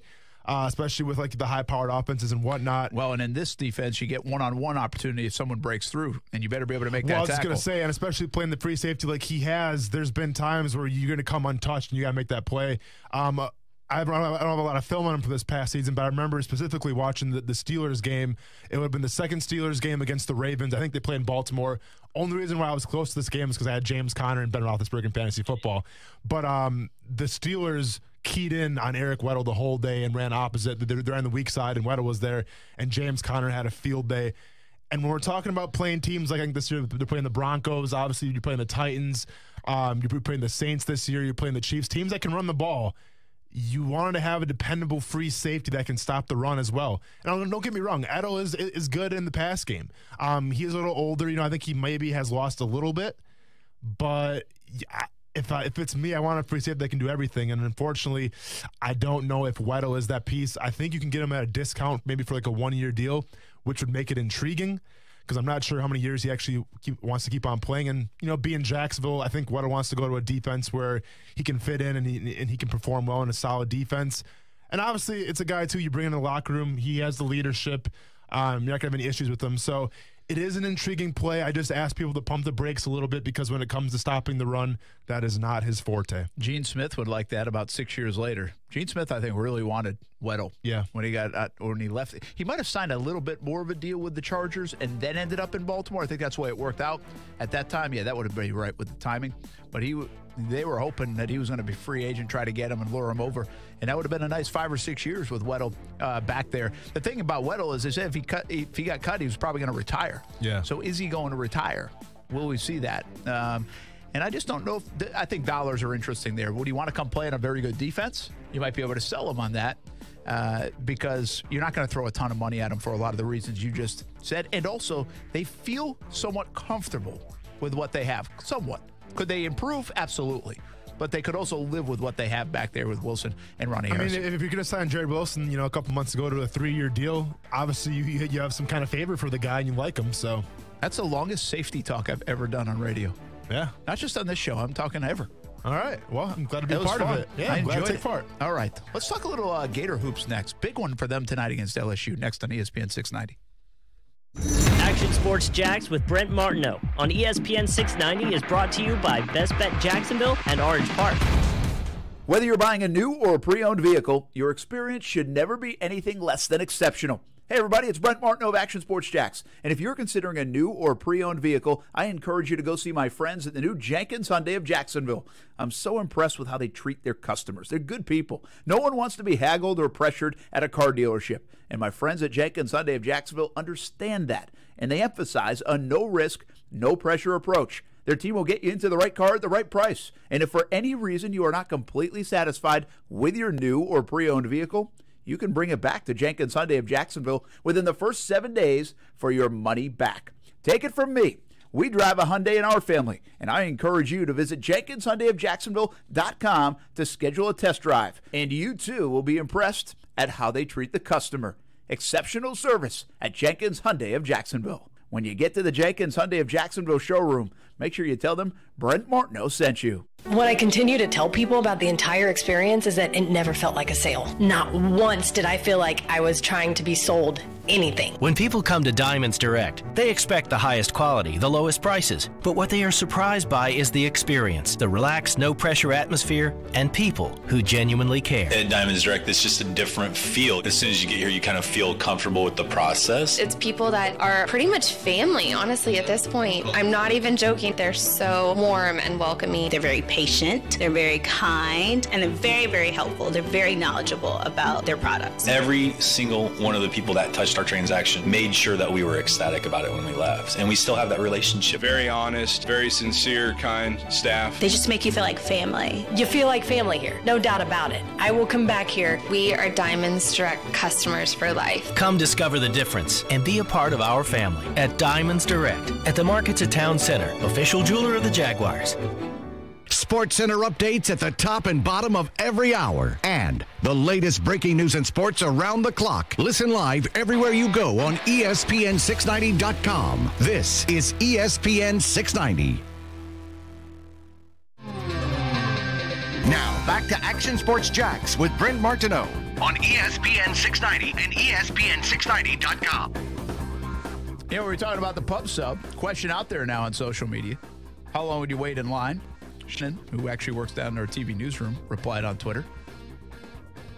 10 minutes. You said 15. Austin, 30. Mm-hmm. I don't qualify because I never crave the pub sub to the point where I'm like, okay, I'll hang a couple minutes longer. I wouldn't get in line. I just wouldn't. I would if I'm going to. I go to Publix a lot. Yeah. Because for dinner break, I'll go search for something to eat, and if there's a line, I won't get the pub sub. I'll go get something else. There's a whole grocery store there if you didn't know, and then if there isn't a line, then maybe that will be one of my choices. What do you got on the magic whiteboard? So okay, go ahead, Coach. Well, no, here's my thing with Publix.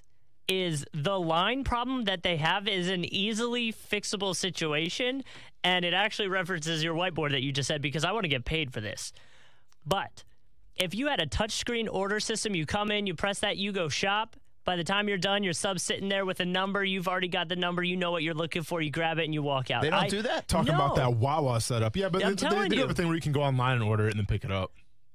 I'm telling you, they need just 2 or 3 kiosks or something to it would. I don't understand why it's not a thing. I used to love going to the grocery store with my mom, and Almax, by the way, was the name of the place back in Rhode Island. Okay, bet you didn't have that down here. Almax and Stop and Shop. Actually, Stop and Shop was my first job. Stop and Shop, yeah, first job I ever had. I bagged groceries and got the carts. I loved it. That was my first job too, actually. Was it? Yeah, I worked which one? I worked at a Gennardi's, but it was a similar thing. But yeah, bagged and went and got the carts. Yeah, not bad. So, go ahead. I'm sorry. But the deli. Yeah, you pull the number. Old school. Do they still pull the number at the deli? I don't. They have the option. I've seen it there, but I don't think people do that. I don't think anymore. it's ever really that busy at the deli where you got. Yeah, I mean, like the deli. See, like I think a deli. I think like the meat spot too and everything. Yeah. Like where the meats are. And that's what I'm talking about. Yeah, I don't think they have that at the deli. The one off A1A right before you go into Ponte Vedra Beach does have an option, but I've never seen anybody grab it because they just kind of. You just stand there until someone acknowledges you. Yeah. But I liked as a kid grabbing that number. But listen, I had to clear some stuff up quick. So I mentioned the Falcon sub, and once again, my mouth is just watering right now. I mentioned the Falcon sub and actually misspoke. So when I was in Atlanta, I had the Thanksgiving sub. And that was when they had the turkey and whatever. Yeah. I got confused. Sorry. I mean, I was sparring last night. I hit in the head a couple times, so just please bear with me. So that's a warning for all of us. That's going to happen from time to time. What's the concussion protocol for radio? Can you give us a heads up? We'll turn the lights off if you want. But I've also Actually, the lights are already off. But I've had the Falcon sub as well in Atlanta when I was there for jiu-jitsu tournament, actually. And I've had the Falcon sub. Get a hold of this one, though, and I remember it now.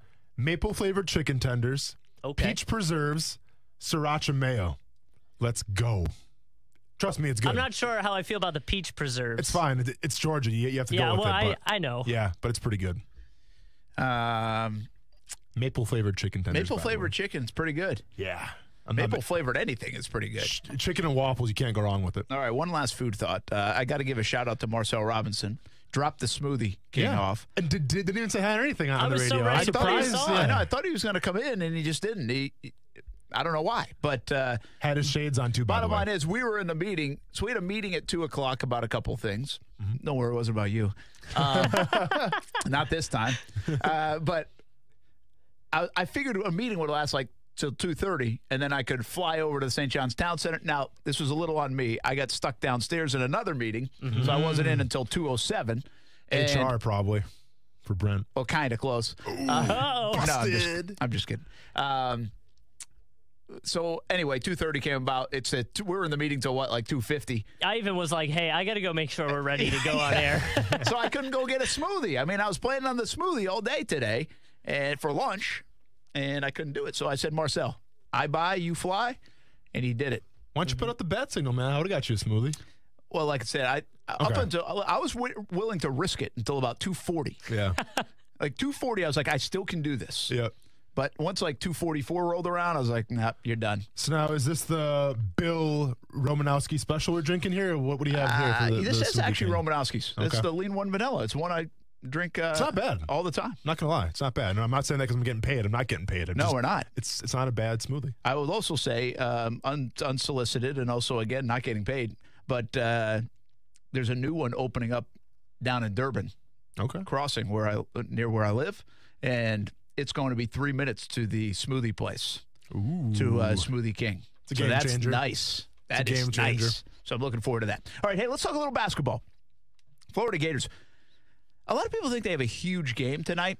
I would think so, too, if you didn't show me bracketology, where guys like Joe Lunardi are really good at this stuff, and they seem to get a lot of the picks, and they know what's going on. They know the formula. They know how it's determined.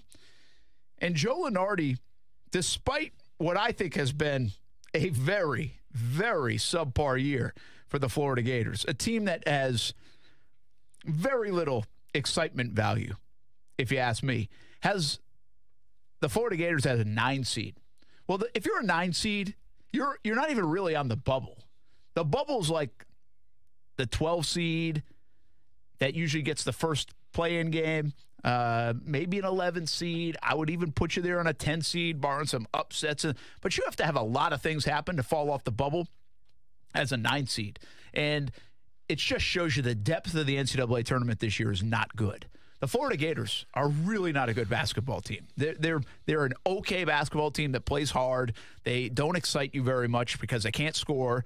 They go on these droughts like 6, 7, 8 minutes long, can't score. It's just been a problem. I mean, I told you this a few weeks ago. I would talk more about the Gators basketball team if I thought people loved to hear about it. No one's talking about it. I just don't feel like they're a buzz. Nobody's buzzing about Florida basketball this year. They're just not. And we're getting into the time period where everybody starts talking a little more hoops anyway. And I just don't believe they'll make a run. I will have them going out in the first round, no matter who they play. I just don't providing they even make it to the tournament. They're going to make it, is my point. You think so? Yeah. This one would really help them. But I think, like right now, Lenardi's got them VCU against Florida, and I'll take VCU. I'm so unimpressed with Florida's basketball team that I think they're very lucky to be getting into the tournament this year. About any other year in the last however many years, they would not be getting in. Let me ask you this. So let's assume tonight, because they're playing a good LSU team. They have beat LSU. That was a huge win. They beat them in LSU. That's probably what got them in the tournament right now. That's the reason they're a lock. But, and you say lock, but consider me the security guy right now at the door, letting people into the dance. I'm seeing Florida come up with a pair of Crocs and a tall tee white shirt. I'm saying you can't get in the club just yet. So now let's see LSU curb stomps them, okay? And then let's see, because the last game of the season is against UK. One would assume UK is going to beat them as well. So say they lose these next 2 games and they go the first round and they're out of the tournament, the SEC tournament. You still see them going to the NCAA tournament. Yeah, I think you got a good case the dance. I think you have a good case here, but I think Lenardi's putting them in knowing that they'll probably lose to LSU and Kentucky. That first game in the SEC tournament that's an interesting one. Exactly, because they just got beat by Georgia, so anything's up for grabs here. This is a Florida team that could lose to anybody. They almost lost to Vanderbilt at home. Vanderbilt's terrible. They did lose to Georgia at home. Georgia's terrible. Now, Georgia's playing better than their record, but come on, people. You know what I'm talking about. They're still bad. And Florida is right. I mean, with 17 wins, you're telling me they're going to finish 17-15? Well, then maybe that is a good argument that they're not out. Like if Ole Miss gets hot or an Alabama team goes on a little bit of a run, yeah, I guess you're right. Probably not a lock. Mm-hmm. I just feel like they'll win a game in the SEC tournament, but they're not winning these next 2 games. Yeah, I know they beat LSU. They played really well that day. LSU is so much better than Florida. They're so much better. And that was a heck of a win. It was a big win. But they're not beating them tonight. And LSU has a giant post presence. And watching that Georgia game, yes, once again, I was watching Florida basketball because Brent's making me do my homework. It seemed like the post presence from Florida is definitely lacking there. So I'm just asking that question because, listen, and you can call me a homer or whatever, but Murray State right now is 25-4. I would rather put Murray State in over Florida. And here's my point. If Murray State doesn't win the OVC tournament against Belmont, and Belmont's a good team too, don't get it twisted. Belmont went to UCLA and absolutely crushed them. Okay, so Belmont and Murray State. If Murray State doesn't beat Belmont, they're not making the tournament. So it bugs me where if Murray State doesn't, pull off, I don't want to say a miracle, but they're the underdogs right now because Belmont's slated to make the tournament. If Murray State doesn't beat Belmont in the OVC tournament, they're not going to the dance. Talking about John Moran, who's probably the number 2 player right now in the nation, but Florida can get crushed by Georgia, and Florida can go to the tournament. Well, I get crushed, but 8 or 9? Yeah, I mean, but it was close. I mean, they got beat. You're right. They got beat, and by a 1-14 team in the league. That's a telling. Now I like Lenardi. I'm looking at Lenardi right now to see what else he's got. I'm so surprised that he doesn't have Murray State in, even with Belmont being in. He's got Belmont as a 12 seed, so that league must really be down. Your OVC league. You know, it's really because Jacksonville State's pretty solid too. It's just the fact that Murray State hasn't beat anybody big this year. I mean, you got to get that one big win. They played Alabama in the start of the season, lost them by 6. It was actually a really close game. That was kind of the coming out party for John Morant. And then they also played Auburn and lost to them by 5 points. I think it might have been. I'm sorry, 7 points. So again, like, you know, 2 solid. I mean, Auburn's pretty solid, and so is Alabama. So. I don't know. Listen, I would like, my whole point of this conversation is, listen, I hope Florida gets in. I like when the local teams are in. And I really like Mike White. I've said this for a long time. I think he got a bad rap earlier in the year. I think he's a good coach. I think they have some good young talent. They've got more talent coming in. I like them. But I would rather see Murray State with John Morant play than I'd rather see Florida play. So the country. I think so, too. I'd rather see Lipscomb, if they lose in the A-Sun, get in the tournament over Florida. I'm not sure they deserve it. We can argue back and forth, but to me, it's just more excitable. There's more entertainment action with those teams, and quite frankly, I wouldn't pick many of them to go past one win in the tournament. Well, especially don't knock the small school teams because you saw what happened last year with Loyola. Just saying. Oh no, you never knock them. Don't knock the small school teams. I want a word about Florida State too. Basketball, big win last night, another win last night, and. My man Lenardi has him in the proper spot now, I think, looking at the tournament down the road. A little more basketball talk right next on ESPN 690. Action Sports Jacks on ESPN 690 gets you close to the action.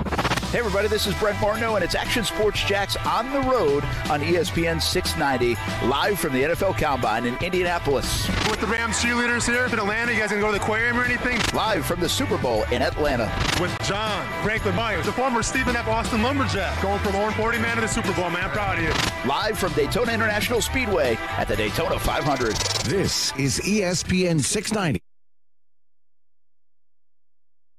Are you ready for a new job or career? If so, join Job News Wednesday, March 13th at 10 a.m. at the Prime Osborne Convention Center as Job News, along with sponsors Ally Financial, Gate, and Cox Media Group, will be hosting a huge job fair. Dozens of companies hiring for hundreds of positions in management, customer service, retail, warehouse, call center positions, truck driving, insurance, financial services, collections, sales, healthcare, security, and much more. Log on to jobnewsusa.com for more information and to pre-register for this event. Meet with some of the area's best companies at the Job News Job Fair Wednesday, March 13th at 10 a.m. at the Prime Osborne Convention Center.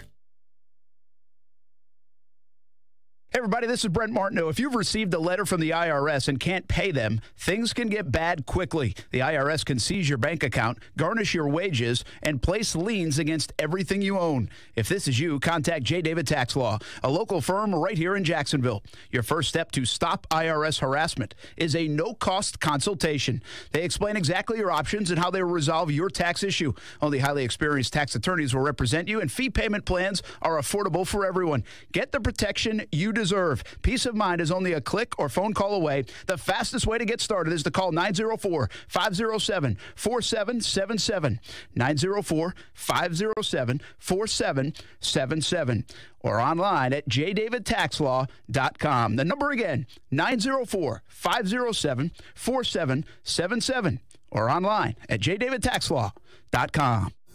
From the NBA to the NFL, we've got you covered. The worldwide leader in sports. Listen live everywhere you go on ESPN690.com. This is ESPN 690. You watch Action Sports Jacks on CBS 47 and Fox 30. Now Action Sports Jacks is on your radio. Broadcasting live from the ESPN 690 Anajar and Levine studios. Here's your host, Brent Martineau.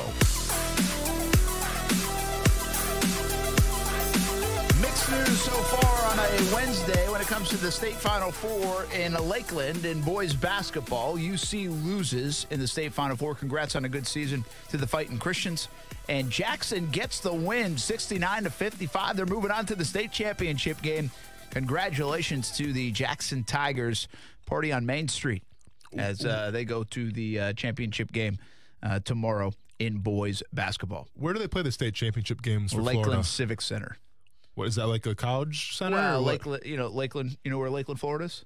I know on the of other it, yeah. side of Orlando, essentially. Okay. And so it's where the I think it's the D League team plays. The Magic have a D League team or G League now. It's where they play. Huh. Because it actually has the Magic logo. But they played it there. I think it's called Lakeland Civic Center. They played it for a long time. But it's a pretty small venue, though. Like, as opposed to like playing where the Magic actually play. That's weird. Yeah. Listen, that's a good point. How is high school basketball in Wisconsin? It's big. It's really big. I saw a shot on Twitter the other day, and I don't think maybe it was the state playoffs, but it was over 10,000 people in Indiana at a high school gym. Yeah. Did you see that? Yeah, I did see that. I mean, it's not that because it's Indiana, dude. Like, I get it. Indiana's No, about that makes basketball. sense. Yeah. But I also, in Ohio, my father-in-law, coached basketball. He was a superintendent. They would go to the state championships in high school basketball every year. And sometimes my wife went, and I've been to it before too. And you basically, it's like going to the NCAA tournament. You get this whole stack of games for 3 days. And, I mean, if you've been around long enough and watching high school basketball in the state of Ohio, he watched LeBron James play in state championship games. Yeah. So, but these venues are filled. The shocking one for me was I went to a girls' state championship, and that place was packed, like 8,000 to 10,000 people. Everybody, I mean, you were sardines. I mean, you could not move. So they do a really good job with. I mean, it's a big state, but basketball's big there. That is not the scene here. Yeah, it's not the scene here, and it's not the scene in the state of Florida. But even like the high school football state championships don't have like that kind of scene. Like you go in on Friday nights, and the scene is good. Mm-hmm. But I almost wish they would play them at the home venue.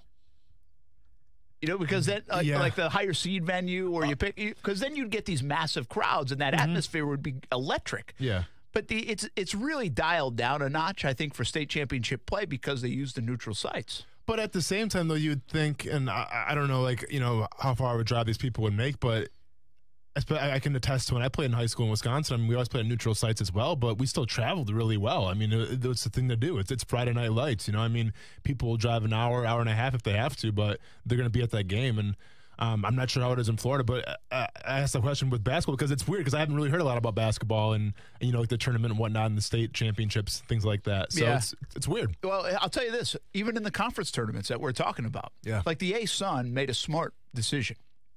They were used to play them in Macon, Georgia.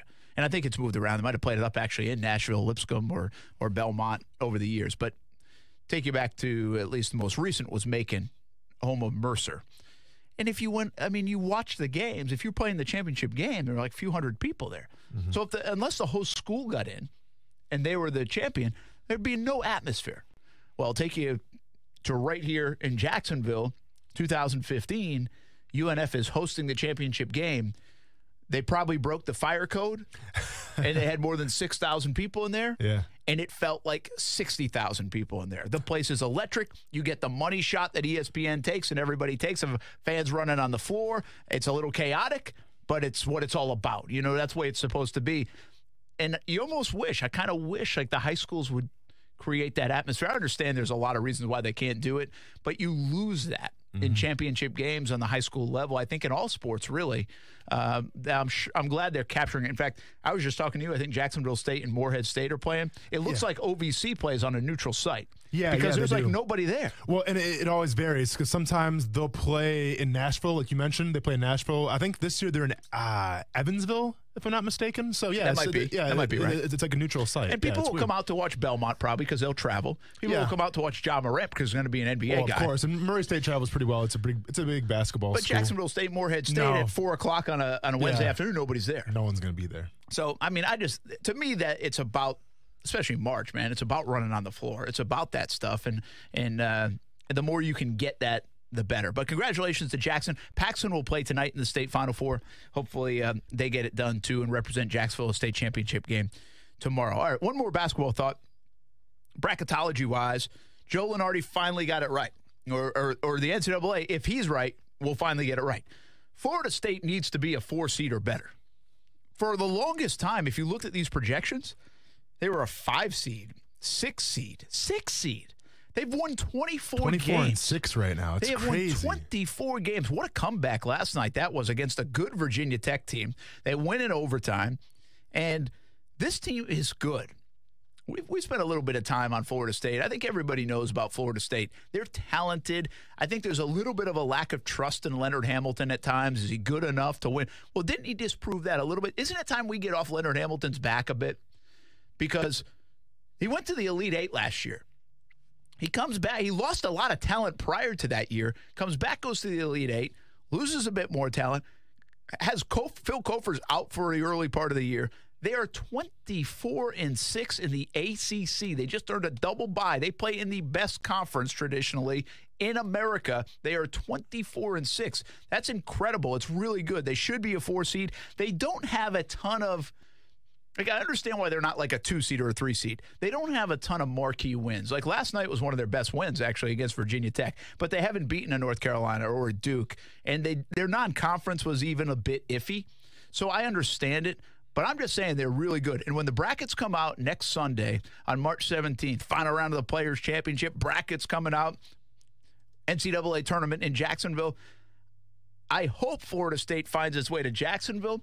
But I think on my bracket, I might find Florida State making a heck of a run because they are talented. Well, and you know what's crazy, too? That they're in 4th place right now in the ACC. That's the ACC, right? And they're 24-6. So, yeah, I think we're talking in the league 12-5. Is that right? 12-5, correct. Yeah. Yes. So, I mean, we're talking ACC basketball. It's almost like SEC football. You know, I mean, I think the ACC, I'm not going to say from top to bottom, but definitely like those first 5 teams are legit. Even Virginia Tech at 22-7 is not a bad team either. Yeah, it's not a bad team either. So when you're talking Virginia, North Carolina, Duke, Florida State, Tech, they can definitely make some noise, I think, in the tournament for sure. Well, here's the 4 number 1 seeds: Virginia, Gonzaga, Kentucky, and Duke, according to Lenardi.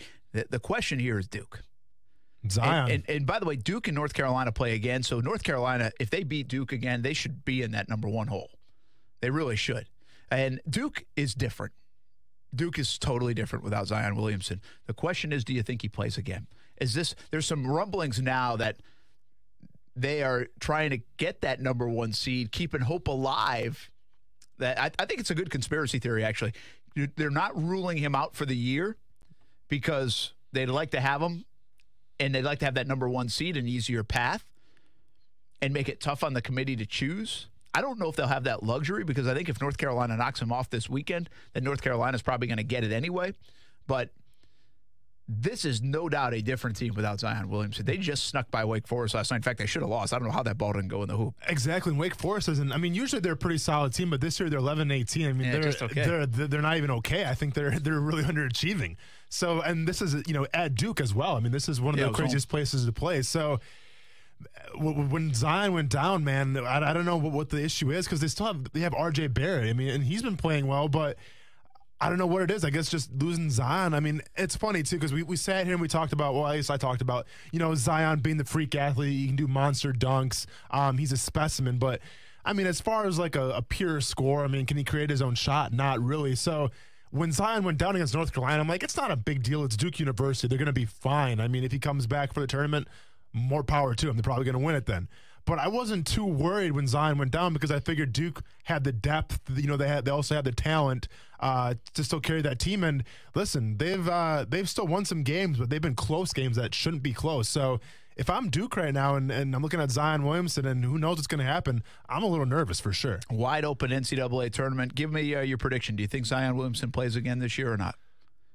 I do, because and this is my opinion, just when he went down with that injury, it didn't look too serious. The fact that he kind of walked off on his own power is good. So it's from a mental standpoint where if he thinks that he's going to do something, tear it again, or not tear it, but I don't want to say that, I don't want to jinx him, but if he's going to hurt it again, it's going to be more mental than anything. So I think he does play again, but I have no idea what he's thinking right now. Well, here's the Jacksonville Pod, according to Lenardi. Again, this is just total speculation, but it's fun.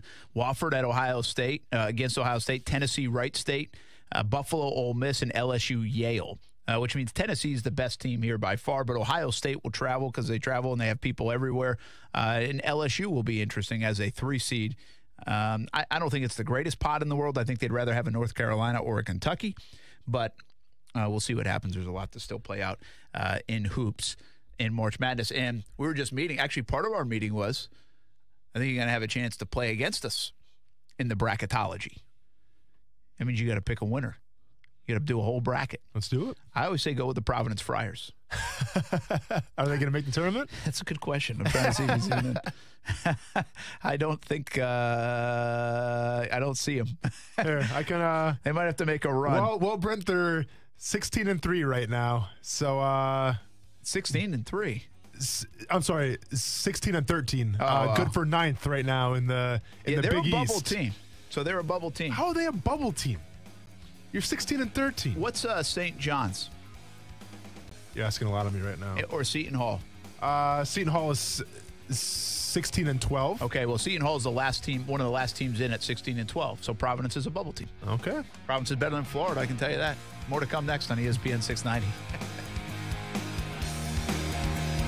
This is Golic and Wingo. NFL insider Adam Schefter is with us. The Jacksonville Jaguars. Tom Coughlin comes out with this statement. Where do you think this is headed? They're going to be exploring other avenues, with them being one of the most, if not the most disappointing team in football, starting at the quarterback position. They'll start there, and they'll branch out, and I would expect that they'll obviously discuss the idea of moving on from Leonard Fournette, as they will with other disappointing players there this offseason. Golic and Wingo, weekday mornings at 6 Eastern on ESPN Radio and ESPN2. And now, a quick comparison from Grasshopper. When a client calls, what do you want them to hear? Your personal voicemail? Hey, you've reached Greg's cell phone. I'm away right now, obviously. Leave a message and maybe I'll get back to you. Or something a little more buttoned up, courtesy of Grasshopper. Thanks for calling Green Landscaping. To make an appointment, dial 1. For billing, dial 2. To speak with Greg Smith, dial 3. There's no contest. Put your best voice forward with Grasshopper, the virtual phone system for small business. Try it free at grasshopper.com. Pros know getting the next job means doing this one right. Lowe's is here to help with brands you need to power through any job. Shop the largest assortment of Bosch power tools, including the new Core 18-volt battery platform and 12-volt powered laser level. Plus, stop in now during Bosch Tool Days and save up to 30% off select Bosch power tools and accessories, including a Bosch 12-volt Max 2-tool combo kit with 2 batteries for just $129. Whatever it takes to do the job, do it right for less. Start with Lowe's. Offer valid through 3/13. See store for details. U.S. only. The best kept secret in tires is TireOutlet.com. Tire Outlet offers you wholesale prices with premium service. And most important, TireOutlet.com has always had a safety-first focus. With locations throughout the First Coast, check out TireOutlet.com today. It's time for another shout-out to all the North Florida poker fans. This is Allie McDeal from the Best Bet Poker Rooms in Jacksonville and Orange Park. Both Best Bet locations are introducing Fortune Pai Gow. Come check out the newly revised Pai Gow games in the pit. With a single $5 bet, you could walk away with $25,000. Come try your hand at one of our fast-paced Pai Gow games, where there's no experience needed and tons of fun to be had. For more detailed information, visit them on the web at bestbetjacks.com. Come play. Now you have a bunch of young guys who found out we were all on the trade block. Now that trade didn't go through, so I agree with Magic, and you got to put on your big boy pants, but we all don't know how everybody's going to deal with it. Golic and Wingo, weekdays from 6 to 10 a.m. on ESPN 690. This is Action Sports Jacks with Brent Martineau on ESPN 690 and ESPN690.com. And we'll talk a little more hoops a bit later on. I do want to bring up the Celtics and the NBA for just a moment. See if the Celtics can get a last gasp, a second breath, and second wind, really, is how you're supposed to say it, and make a run. They do have the talent to do it, it would seem, and I really like Brad Stevens as a coach. But let's go back to football. It took us a long time to get back to Nick Foles. There's really no new developments on the Nick Foles front. So I would say from that standpoint, there's nothing to talk about.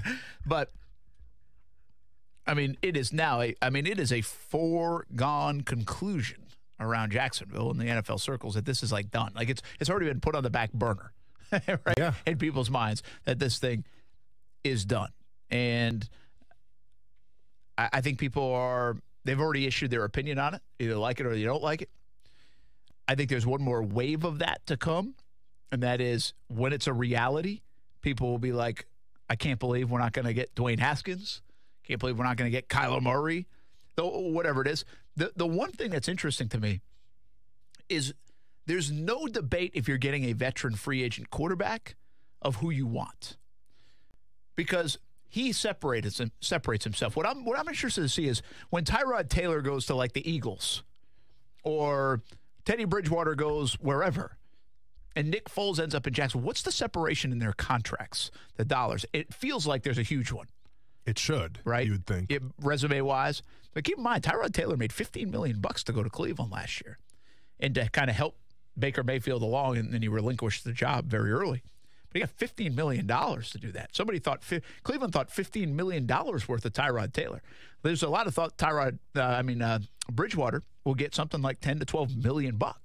So depending on the Jags deal, I'm not sure how much the separation will be. But my point in this is there's not a lot of debate. If I said to everybody, okay, you're going to get a free agent quarterback, no other parameters here. You're not getting then a seventh pick overall in the draft and Dwayne Haskins or Murray or whoever you want, but you're just getting a veteran quarterback. Pick one. Well, I think everybody across the board is like, okay, we'll take Foles. He's the best of the bunch, right? Without a doubt. Yeah, absolutely. I mean, it's hands down. Hands down. Mm-hmm. Nobody else intrigues you. From the free agency? To give him the keys. I mean, I know you said Tyrod Taylor's okay. You know how I feel about Tyrod Taylor. I've said Bridgewater a little bit, but I'm saying Bridgewater without fully saying, oh, yeah, give him the keys for the next couple of years. You know, our whole parameter was, okay, if you're going to draft a young guy, it's a bridge quarterback. Yeah, same thing with Ryan Fitzpatrick, too. It's not a guy you want to, you can bring in as a backup, and maybe if for some reason your quarterback gets hurt or he's not playing well, you put in Fitzpatrick and you cross your fingers. But from a guy that you're going to get the keys to, it's just Foles for me. So just Foles. That's it. I mean, this is all about Nick Foles. Sal Paolantonio from ESPN wrote a book with Nick Foles coming off that Super Bowl season. I haven't read it, but I know he wrote one with him. Obviously, an Eagles guy, he's a Philly guy, Sal Paolantonio. So he's got some insight, I think, on Foles and the background. And we heard yesterday from Dan Orlovsky, who was not big on this move to Jacksonville. We've heard from a lot of folks that say, hey, it makes sense, including Dan Graziano, who joined us the other day. But Sal Paolantonio chimes in on the Foles front now. The Eagles have had the best backup quarterback probably of the last 20 years in the National Football League, 25 years. So that's the big question here is, who's backing up Carson Wentz? And, for Nick, going to Jacksonville, he's going to make them instantly better. I mean, he really is. Their biggest problem last year was pass protection. I realized they had injuries on their offensive line. They were a couple of plays away from going to the Super Bowl 2 years ago. John DeFilippo is a brilliant offensive mind. They are totally simpatico. DeFilippo knows Foles and vice versa. They'll introduce RPOs. The pass protection will be helped because Foles gets the ball out very quickly. He's not going to hold on to it in the pocket, pat it and pat it and pat it like Blake Bortles did. So that's going to help the pass protection, and the RPOs is going to help their running game. Sal Paolantonio from ESPN talking about Nick Foles, and again, this guy knows a lot about him. But a couple of things there, and I don't know if we've talked enough about this. We've hit on it. We definitely have hit on it. We've hit on just about everything, including Nick Foles' wife following someone on Twitter that's an interior decorator. Okay, so we've gone that deep here on the Nick Foles front. But he once again talked about, did he use the word simpatico? Simpatico? Well, he said simpatico, and he also said that Nick Foles was the best backup quarterback in the past, whatever, I think 10, 20 years, which I know you took offense to that. I beg to differ. Who? Ever heard of Jimmy Garoppolo? Okay, let me ask you this question. If you had the option right now to have Jimmy Garoppolo or Nick Foles, and mind you, I know Jimmy's coming off the injury, whatnot, but if you could have either Jimmy Garoppolo right now or Nick Foles, who are you taking? I would take Garoppolo because I think he's 26 years old, and I feel like I would invest in the upside like San Francisco does. I'm not critical of what San Francisco does. I am critical of this, though, Austin. This guy has given us like 8 games, 9 games, whatever his games are. We have no idea about Jimmy Garoppolo. We have no idea. I think you'll come with me on this. Like, every rookie or young guy, it feels like now, has this run, right? Baker Mayfield coming off a nice little stretch. We saw it with Deshaun Watson in year 1 where he had a 5 or 6 game. Whoa. You know, and he was good last year. But again, I say pump the brakes a little bit on Deshaun Watson because he had a home playoff game against the Indianapolis Colts and he couldn't win it. Yeah, but he also had an O-line that was probably the worst in the league for protecting him. But yeah, one of the worst. I mean, but I'm not saying he's bad. I'm just not. I think we've crowned Deshaun Watson as this guy. But my point is, we've crowned Jimmy Garoppolo because he won his first 7 games in the NFL. I'm a big believer that the league corrects. They will. This entire NFL will take this offseason and watch a lot of tape of the Kansas City Chiefs and Patrick Mahomes. They will take a lot of that information and they will apply it. And then whoever does it well, they will copy it. And then the kid or the young player has to figure it out. The offense coordinator then has to adjust and figure it out. So there's a correction, is my point. Patrick Mahomes, I will bet you right now, will not throw 50 touchdown passes next year. I mean, I agree. Well, one would think that because teams are eventually going to adjust. That's how the NFL works. I'm saying he might not even throw 40. They will correct on him and the Chiefs. And that's what happens. And so that's why I'm not sold on Garoppolo yet. And, of course, coming off the injury, too. But I like Garoppolo. To answer your question, I would probably take Garoppolo. I saw him in action. I thought I think he's a good player. I really do. But I still say, well, let's see. So for Sal Paolantonio, if you're saying Garoppolo, I disagree with you. I think Foles has proven he's a better backup quarterback than Garoppolo. But your argument is the fact that you're saying Garoppolo hasn't played that much because of injuries and whatnot. And yeah, I agree with that. But what are we going off with Foles? We're going off a Super Bowl run where he played 3 playoff games. And I know, Brent, he's had a longer career. He played in Philly before that. He played in L.A. a little bit. But what we're basing his merits on and why he's coming to Jacksonville right now is because he had a good playoff run, went to the Super Bowl 1 year, and this past season looked okay towards the end of the season and in the playoffs as well. So it's not like he's got 16 games to analyze film of either. So we can't compare, well, one's played out longer than the other has because they've really kind of played the same. Well, when it comes really. to term of games. We played 54 games for Foles. But I'm saying we're going off the film from the past 2 seasons. Well, we are, but he also had a 27-2 year. He threw 27 touchdown passes and 2 interceptions. And he also had a nightmare season with the Los Angeles Rams. I'm sorry, it wasn't Los Angeles. It would have been St. Louis Rams back then. Yeah, so if those two balance out, well, now you do have the last 2 years where he's 21-11 in Philly, including a playoff run, a Super Bowl ring, a Super Bowl MVP, outdueled Tom Brady, the best ever to do it. And then they were dead, man. They were dead this year. Right? I mean, you've done the work. You said they went out to the Rams. They beat the Rams. They come back home. They beat Houston. I mean, they beat playoff teams, and he engineered that once Wentz went down, and they made the playoffs. And they easily could have won the playoff game, and who knows what happens next. So, I mean, we're basing it off the last 2 years, but I think the sample size is way bigger on Foles. I'm not disagreeing with Sal Paolantonio. I think you have to go back to see this kind of production from a backup QB. I mean, you might have to go back to, like, Steve Young. Yeah, there's nothing that's really sticking out to me. Now, from like a production state, like I'm saying, winning games, going to the playoffs. I would maybe say Frank Reich. Like, I don't know where those cross paths, but Reich obviously engineered that great playoff win where they came back. And I think he had to play several times for Jim Kelly, and I think he played okay. And I'm sure I'm missing someone here along the way, but he might not be wrong. I don't know if that's an outlandish statement. Okay. With what Foles MVP 27-2 and 21-11 over the last 2 years. I mean, those are significant numbers. And the sample size is way too small on Jimmy Garoppolo. But the other part about what Sal Paolantonio just said is that simpatico thing. Is that how good is this relationship going to be? How good can it be? What is it like? And how much does that help the player?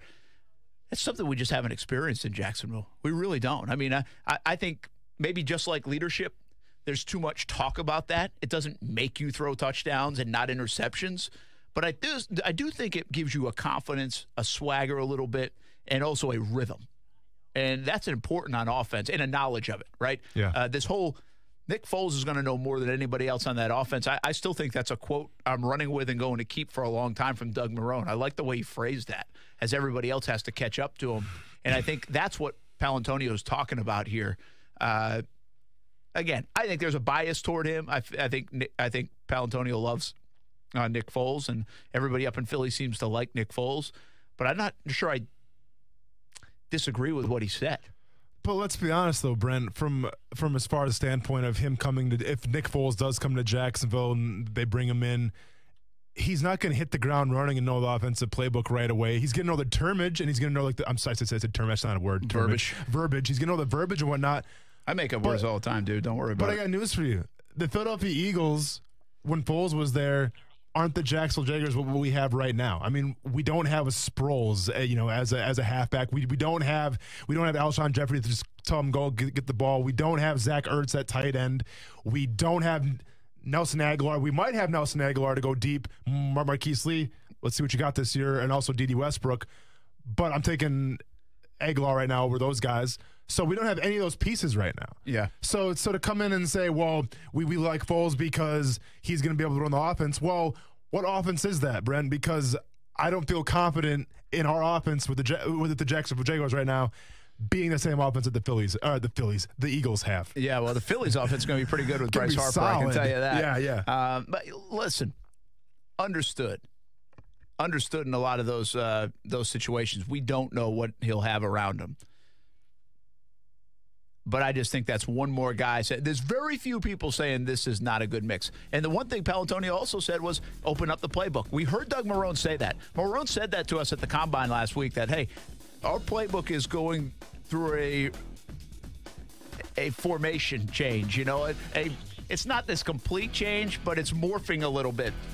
Tom Coughlin on ESPN 690 said the same thing about a revitalization of the playbook. There's more talk about that. I think that should excite Jags fans. Hey, Gary has a thought on the Jags and Foles. We'll get to it right after the break on ESPN 690. It's Golick and Wingo. Hall of Famer Tony Dungy. Rooney Rule in place. A lot of people say it's not working. What's going on with this, and what could be the remedy for this? Ron Rivera, minority defensive coach, has been to a Super Bowl. Mike Tomlin, minority defensive coach, has won a Super Bowl. Anthony Lynn, minority running back coach. So that just kind of echoes my point. It doesn't have to be quarterback coach. Golick and Wingo, weekday mornings at 6 Eastern on ESPN Radio and ESPN2. It's hard to beat that new car smell, especially when it's a brand new Hyundai.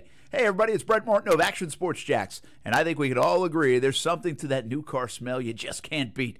You also can't beat the exceptional service at the new Jenkins Hyundai of Jacksonville. It's a brand new dealership here in town, and my friends at Jenkins Hyundai of Jacksonville live by giving you the most superb car buying experience you can get. No one likes to be haggled or pressured when buying a car. The staff at Jenkins Hyundai of Jacksonville understands this and emphasizes their no-risk, no-pressure approach. They'll help you find the right car for you at the right price. And if you are not 100% satisfied with your new car, you can bring it back to Jenkins Hyundai of Jacksonville within the first 7 days for your money back. The Hyundai you want, the service you deserve, all with the limited lifetime warranty that's good anywhere in the United States. Schedule a test drive at JenkinsHyundaiofJacksonville.com and make sure you tell them Brent Martineau sent you.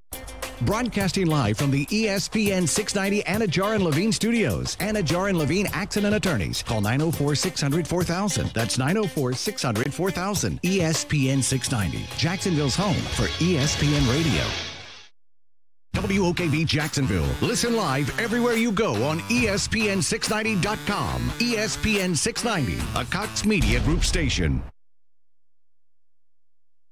ESPN Radio Sports Center. I'm Christine Lisi. ESPN's Adam Schefter reporting the Steelers are expected to have a deal in place by Friday to trade disgruntled receiver Antonio Brown. New Orleans, one sneaky potential destination for Brown, explains ESPN's Jeff Darlington. That would probably be a perfect fit for Antonio Brown in terms of the coach, the quarterback, the city, the team. But again, do the Steelers really want to send him to a place where he will thrive? I see them doing him no favors in that regard, but they also have to weigh the fact that where they send him to get the most draft capital in return. Also from Schefter, multiple teams inquired about Cardinals quarterback Josh Rosen at last week's NFL Combine. Arizona, however, didn't give any of those teams an indication they're willing to move on from Rosen at this time, but that doesn't mean they won't wind up shopping him eventually. Phillies outfielder Bryce Harper today stood by his comments about recruiting Mike Trout to Philadelphia. Harper said if he didn't mean it, he wouldn't have said it. Trout's under contract with the Angels through 2020. Major League Baseball has contacted both the Phillies and Angels regarding Harper's comments. The Giant Junior Bacon Cheeseburger is only at Wendy's. Get double the fresh, never frozen beef and 4 strips of Applewood smoked bacon alongside 4-piece nuggets, small fries, and a small drink for the junior price of $5. Available at participating U.S. Wendy's for a limited time. Fresh beef available in the contiguous U.S., Alaska, and Canada. You watch Action Sports Jax on CBS 47 and Fox 30. Now Action Sports Jax is on your radio. Broadcasting live from the ESPN 690 Anajar and Levine studios. Here's your host, Brent Martineau. What's the magic whiteboard say on a 5 o'clock on Wednesday? Yeah, so it just basically said, get well, Ciampa. Ciampa is a wrestler from NXT. He got the call up to the main roster 3 weeks ago now, and is going to be out for a while because he's going to have neck surgery. So one of the greatest heels ever in NXT history. Brent, you'd appreciate this guy a lot. So his whole shtick, I mean, obviously he was a bad guy. He was a heel. But he didn't have any entrance music. He would just walk out with no music, and then people would boo him, and that was actually his music. So that was his entrance. Yeah, it was kind of genius, if you ask me. The ESPN 690 footballs, by the way, we got some gear. Swag. We got some stuff. Stuff we I all wouldn't say this is get. gear, but yeah, pens and a football. Yep. Kuz didn't even know the football was coming. We got it. By the way, who do we think for these first? Nick, probably. Thanks, Nick. ESPN? Yeah. I don't know. Thanks, ESPN. I'd say it's about time. But we never even mentioned King Kong Bundy yesterday. Well, actually, I did on the whiteboard. Oh, you did on the whiteboard. Yeah, I didn't see it. Yeah. All right. That'll be in the recap of the week, maybe. Yeah, it'll be in the recap of the week on Twitter, A_train_92. But yeah, King Kong Bundy obviously passed away. Was another big blow in his 60s. You know, not that old. I mean, obviously he was a big dude. So I'll tell you what, wrestlers don't live very they don't super long. No, they don't. Although Ric Flair just had his 70th birthday. Yeah. Yeah, man. And that's the thing with DDP, which is so interesting, is how good a shape he's still in. He moves around. What do you well, say he was, like 56? I think so. Yeah, and because you see these guys that are older wrestlers, and dude, they're just beat up, and it's a toll on your body for sure. But King Kong Bundy, you know, was a little before my time. But the memory I have of him was when he wrestled Hulk Hogan. Like, he was, you know, King Kong Bundy was a heel as well. Yeah. So like, it's weird, as a kid you grew up hating somebody, and then like the older you get, you can appreciate them. Then, Yeah. You know? So. They change a little bit in your mind. Bowling and falling coming up in a moment. But first, one final thought on the Jags and Nick Foles, at least for, well, the next 5 minutes. Let's welcome Gary in. Hey, Gary, what's up, man? Good afternoon, guys. Austin, are you minding your P's and Q's? Oh, I am minding my P's and Q's, sir. Always am. I heard you talking yesterday how you love that. You know, to me, guys, I think the Jags, it's like a panic move. It's like kind of Rob Henkin did in basketball when he traded Oladipo for Serge Ibaka, trying to, you know, with Sean Khan kind of saying you got a win coming up this year, almost really intimating that.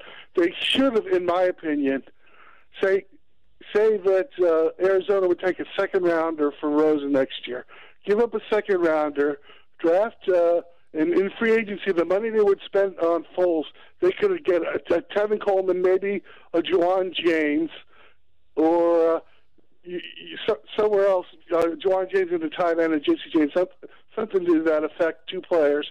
Get a draft Hutchinson or if he's healthy, Marquise Brown in the first round, and they can utilize their assets, to me, a lot better. And I'll hang up and listen. Thanks, guys. All right. Thanks, Gary. Appreciate it. And listen, I think that's a valid thought. Here's the deal when it comes to Rosen. Rosen sounds, before I told you Rosen might be on the block, what are people saying about Josh Rosen? Yeah. Be like, hey, I love this guy, man. He's going to kill it out in Arizona. I mean, you're saying more good stuff about Jimmy Garoppolo, who has less experience than Josh Rosen after his year in Arizona. Yeah. And nobody was sitting there saying, well, look out, Josh Rosen's coming. He's going to be good. More people are saying that about Josh Allen in Buffalo. More people are saying that about Sam Darnold in New York. More people are obviously saying about Baker Mayfield in Cleveland. They're not saying it about Josh Rosen. So I think just because he's available and you've heard his name, and it does seem like decent value, I'll give you that. But it's only decent value depending on how you grade him. If you don't think he's very good, getting decent value for an average player is not good value. So I think the hard part for us to do on the Rosen deal is, how did the Jags view him? You know, a lot of times when guys are on their second contract or in free agency, you go back to where the GM and the scouts might have been on that player coming out in that draft some 4 years ago. Well, this one's different. Jags weren't looking for a QB in the draft last year. They weren't even really scouting him. They were going with Bortles. Maybe they were scouting him, but they weren't invested in it. So where did they have Josh Rosen? Where did they think about him? And then after watching last year, if last year they've got to go on that awful offensive line, well, then he's not going to show you much. So you're not going to, if you didn't know much about Rosen, or if you really weren't in tune, if you didn't really, you kind of crossed him off your board because you weren't going that way. If you're the Jags and you were picking what, 29th? Mm-hmm. And so quarterback, he wasn't even coming to play. So why look at him? Well, you really have to go back to that college tape and almost reevaluate him like he's coming out in the draft again. And I would agree with a lot of people say, all right, if you kind of like him, if you think he's pretty good, and you can get a second-round pick for him, that's why I say hold the phone a little bit on the Foles stuff. Because exactly this, what if he is on the block? And what if it is a second-round pick? And what if the Jags make this phone call and say, you know what, we do like that guy. And for a second-round pick and a rookie contract instead of $20 million or $18 million for Nick Foles, that's a better option. Those things can still happen in the next few days. They can. And that's why I don't believe this is fully a done deal. I still think negotiations are going to be harder with Foles than people think because he's not going to get as much as he wants and the team's not going to want to pay him as much as he wants because they have leverage over him in this situation. So I still think there's a lot to play out with the Foles situation over the next week. But that's one of the parts of it. And I have a hard time sitting here saying, yeah, go get Josh Rosen. I'm not in love with the guy either, to be honest with you.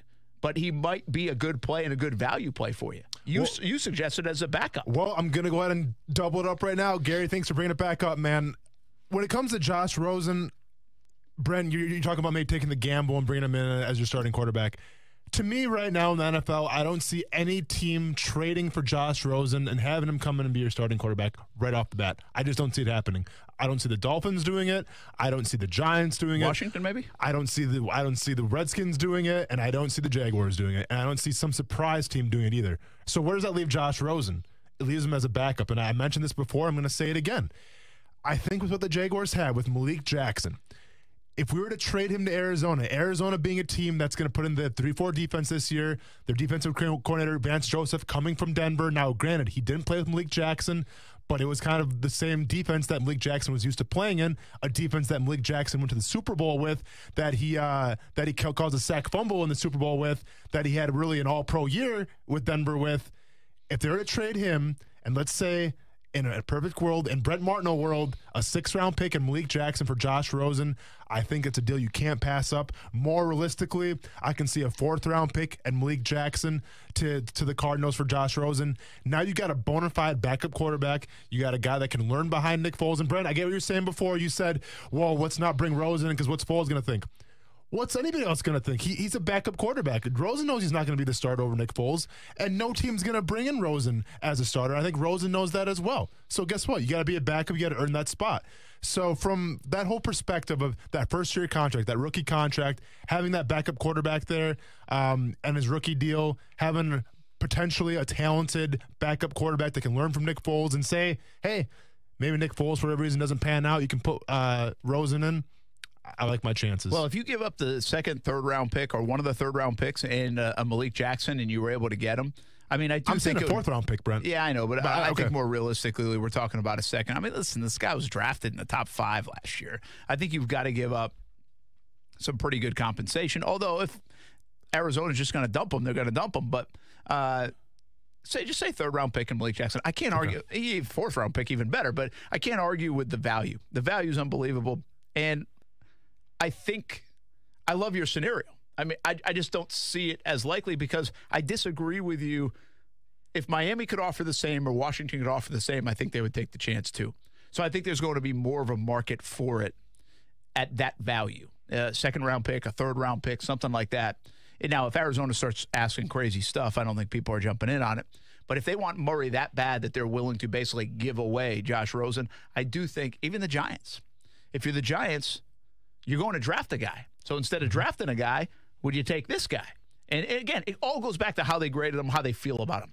And I think there are varying opinions right now on Josh Rosen. So, but I will say this, to Gary's point, I'm not riding with Josh Rosen. And I think you would agree the same And I thing. agree with too. And I mean, one thing else Gary mentioned that we should probably get to too is Tevin Coleman, an interesting prospect from Atlanta. You know, this past season, Williams got hurt and Tevin Coleman took over. I don't see Atlanta giving up Tevin Coleman. I think to re-sign him. I think Coleman likes playing in Atlanta. You know, he was a 3-down back this past year. I don't think he's really a 3-down back. Listen, the Jaguars it'd be great to have him, you know, as that 3rd-down back, you know, to kind of throw the ball to a little bit because he is great in space and everything. But from a price perspective, I don't see us spending a lot of money at the running back position at the moment. I see us drafting somebody, so I think Tevin Coleman's probably off the table. If we can get him for the right price, I'm all for it, but I just don't see it happening. Rosen, Coleman, and I think you mentioned Jesse James. I think Jesse James is the most likely. Didn't you mention Jesse James? Yeah, I think I think for sure. Jesse James probably the most likely. In fact, there's been a lot of rumors and reports that Jesse James and the Jags are linked. I think the Bills are also in that game for potentially the former Pittsburgh Steeler tight end. Hey, when we come back, we do get to ballin' and fallin', plus stay in your lane. A lot to get to still here on a Wednesday on ESPN 690. Stay with us. Action Sports Jacks with Brent Martineau on ESPN 690 is brought to you by Best Bet Jacksonville and Orange Park. 180 over 111, and I had a stroke. I couldn't speak or walk. This is high blood pressure. Get back on your plan. Go to loweryourhbp.org. Brought to you by the American Stroke Association, American Medical Association, and the Ad Council. Hey all, this is Allie McDeal. Are you still looking for entertainment in the greater Jacksonville area? Head to a Best Bet location, grab a cocktail, immerse yourself in live poker action, and enjoy the best hand-rolled sushi in town. Take a break from the poker tables, enjoy watching the Greyhounds race live, or participate in simulcast wagering from around the country. Also, try your hand in one of their widely popular games like Pai Gow, Ultimate Texas Hold'em, or 3-Card Poker. For more detailed information, visit them on the web at bestbetjacks.com. I'll be looking for you at both Best Bet locations. Come play. From Daytona Beach to Brunswick, now ESPN can be heard loud and clear everywhere on one of the most powerful AM radio stations in Florida. Listen live everywhere you go on ESPN690.com. This is ESPN 690. Hey, it's Mike Golick from Golick and Wingo. You're listening to Action Sports Jack with our friend Brent Martineau on ESPN 690. I'm going to have to reset my Antonio Brown love from the top of the show at some point. Can't wait. We talk Foles. We talk Gibson. We talk Antonio Brown. People are getting out of work, man. They want to hear about Antonio Brown. They want to know what I have to say about him, I think. I mean, they're on board with me. That's your opinion, Brent. No, they're really not on board. Should we get a soundbite of you saying, I love AB like we have of Nick Foles? That should be good. You know, actually, if I do the cameo thing and I send a message to AB and I say for free, I did it for free. I'm going to pay you to listen to it. Actually, I'm going to pay you $20. Here's $20. Here's $20. Listen to what Check I said. this out. Hey, listen. At times in my career, I'd be willing to give people $20 to listen to me. All right. And it might be in the future too. Hey, got breaking news. This is not good news too. No. You see this? Alex Trebek. Did you just give a good vibes to Alex Trebek? It's on the whiteboard, man. And iconic Jeopardy host, of course. Everybody knows Alex Trebek. Says he has stage 4 pancreatic cancer. It's not good. My grandmother passed away from pancreatic cancer, man. That is tough. It goes fast. Mm-hmm. I don't know the stages. I think stage 4 is obviously pretty severe, and sounds like they might have found it late. But that's not good, man. Alex Trebek. Thinking about game show, folks. He's on the, as we like to say, the Mount Rushmore. No, for sure. I mean, him, Bob Barker. It's just weird because you don't know Alex Trebek outside of what he does for his job, which is he hosts Jeopardy. But it's crazy when you think back. I mean, being a kid watching Jeopardy, the dude was always there. So it's hard to imagine a world without. And I'm not saying I'm a diehard Jeopardy fan. I play every once in a while, but when you turn on Jeopardy, he's there, and that's the way it's been since I was a kid. So it's just, and I don't want to sound selfish, but it's just crazy to think one day you're going to turn on that thing, and he's not going to be there anymore. Yeah, that's just the sad thing about it. Yeah, that stinks. But obviously, positive vibes to him, from the show and everything. Absolutely. And, yeah. You talk about. I don't know how old Alex Trebek is. Did you see an article where it said? Either way, this is a guy that's aged well. He does not. I mean, he's definitely aged. But for me, watching as a kid, what is it with game show hosts, man? I'm telling you, I watched Jeopardy and Wheel of Fortune like religiously as a kid, like Pat since I can Sajak, remember. too. I mean, hey, Stuart Weber, sorry, but Pat Sajak, his hair, man, got you beat there. Sorry, please continue. 78 Brent. years old. He's 78. Wow. Yeah. That dude looks good for 78. Looks great. I mean, not 78. I always hate saying that. Looks good for 78. I mean, you all look good at 78 if you're listening. But I would have never guessed he's 78 years old. Yeah. And he doesn't look that different from when I was a kid. So thoughts to Alex Trebek, but that is bad news. Stage 4 pancreatic cancer. All right, we shift back into sports, and we do a little balling and falling, although sometimes balling and falling doesn't get away from sports. Let's begin. Austin Lane. Ballin', Alabama defensive lineman Quinnen Williams put up quite the impressive performance at the Combine, obviously. This is a great right? story. You know I'm going with this, right? It's a great story. So, the 6'3", 303-pounder ran a blistering 4.83. That's actually faster than I ran it. That's pretty impressive. He had a legit 30-inch vertical, pretty impressive for his size. But the most impressive stat from his Combine experience was the fact that he put up all those great numbers with his breakfast of 4 double-stuffed Oreos, and that was it. So supposedly he's a big fan of Oreos, and he cut out Oreos for his Combine training. Well, once he got to the Combine in Indianapolis, like an addict, there were some Oreos in front of him. He couldn't resist, so he ate 4 double-stuffed Oreos before the workout. It was the only thing he had going for his stomach, and ended up putting up some crazy numbers. My question is this, and either way, it's genius. So he's a genius because either he ate those Oreos and he got some kind of nutrition out of it and he balled out, or the fact that the story is actually made up.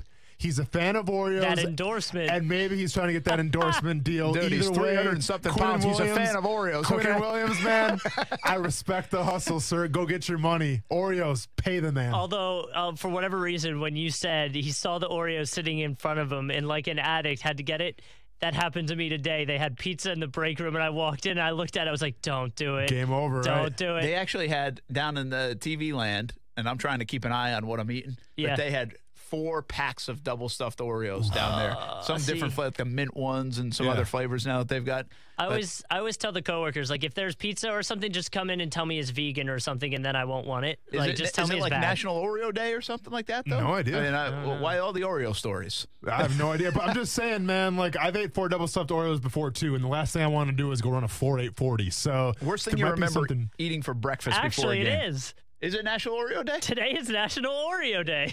This is, by the way, hey, put this next to birthdays and all the stupid Hallmark holidays, all these damn national holidays, like National Red Pant Day, I mean, if it's not for a good cause, like a charity, then forget about the hashtag National Oreo Day. Well, and do you know what's funny? Okay, so who's ever making up these national holidays for food has to be super unhealthy, because there's never National Kale Day. Yeah. There's never National Salad Day.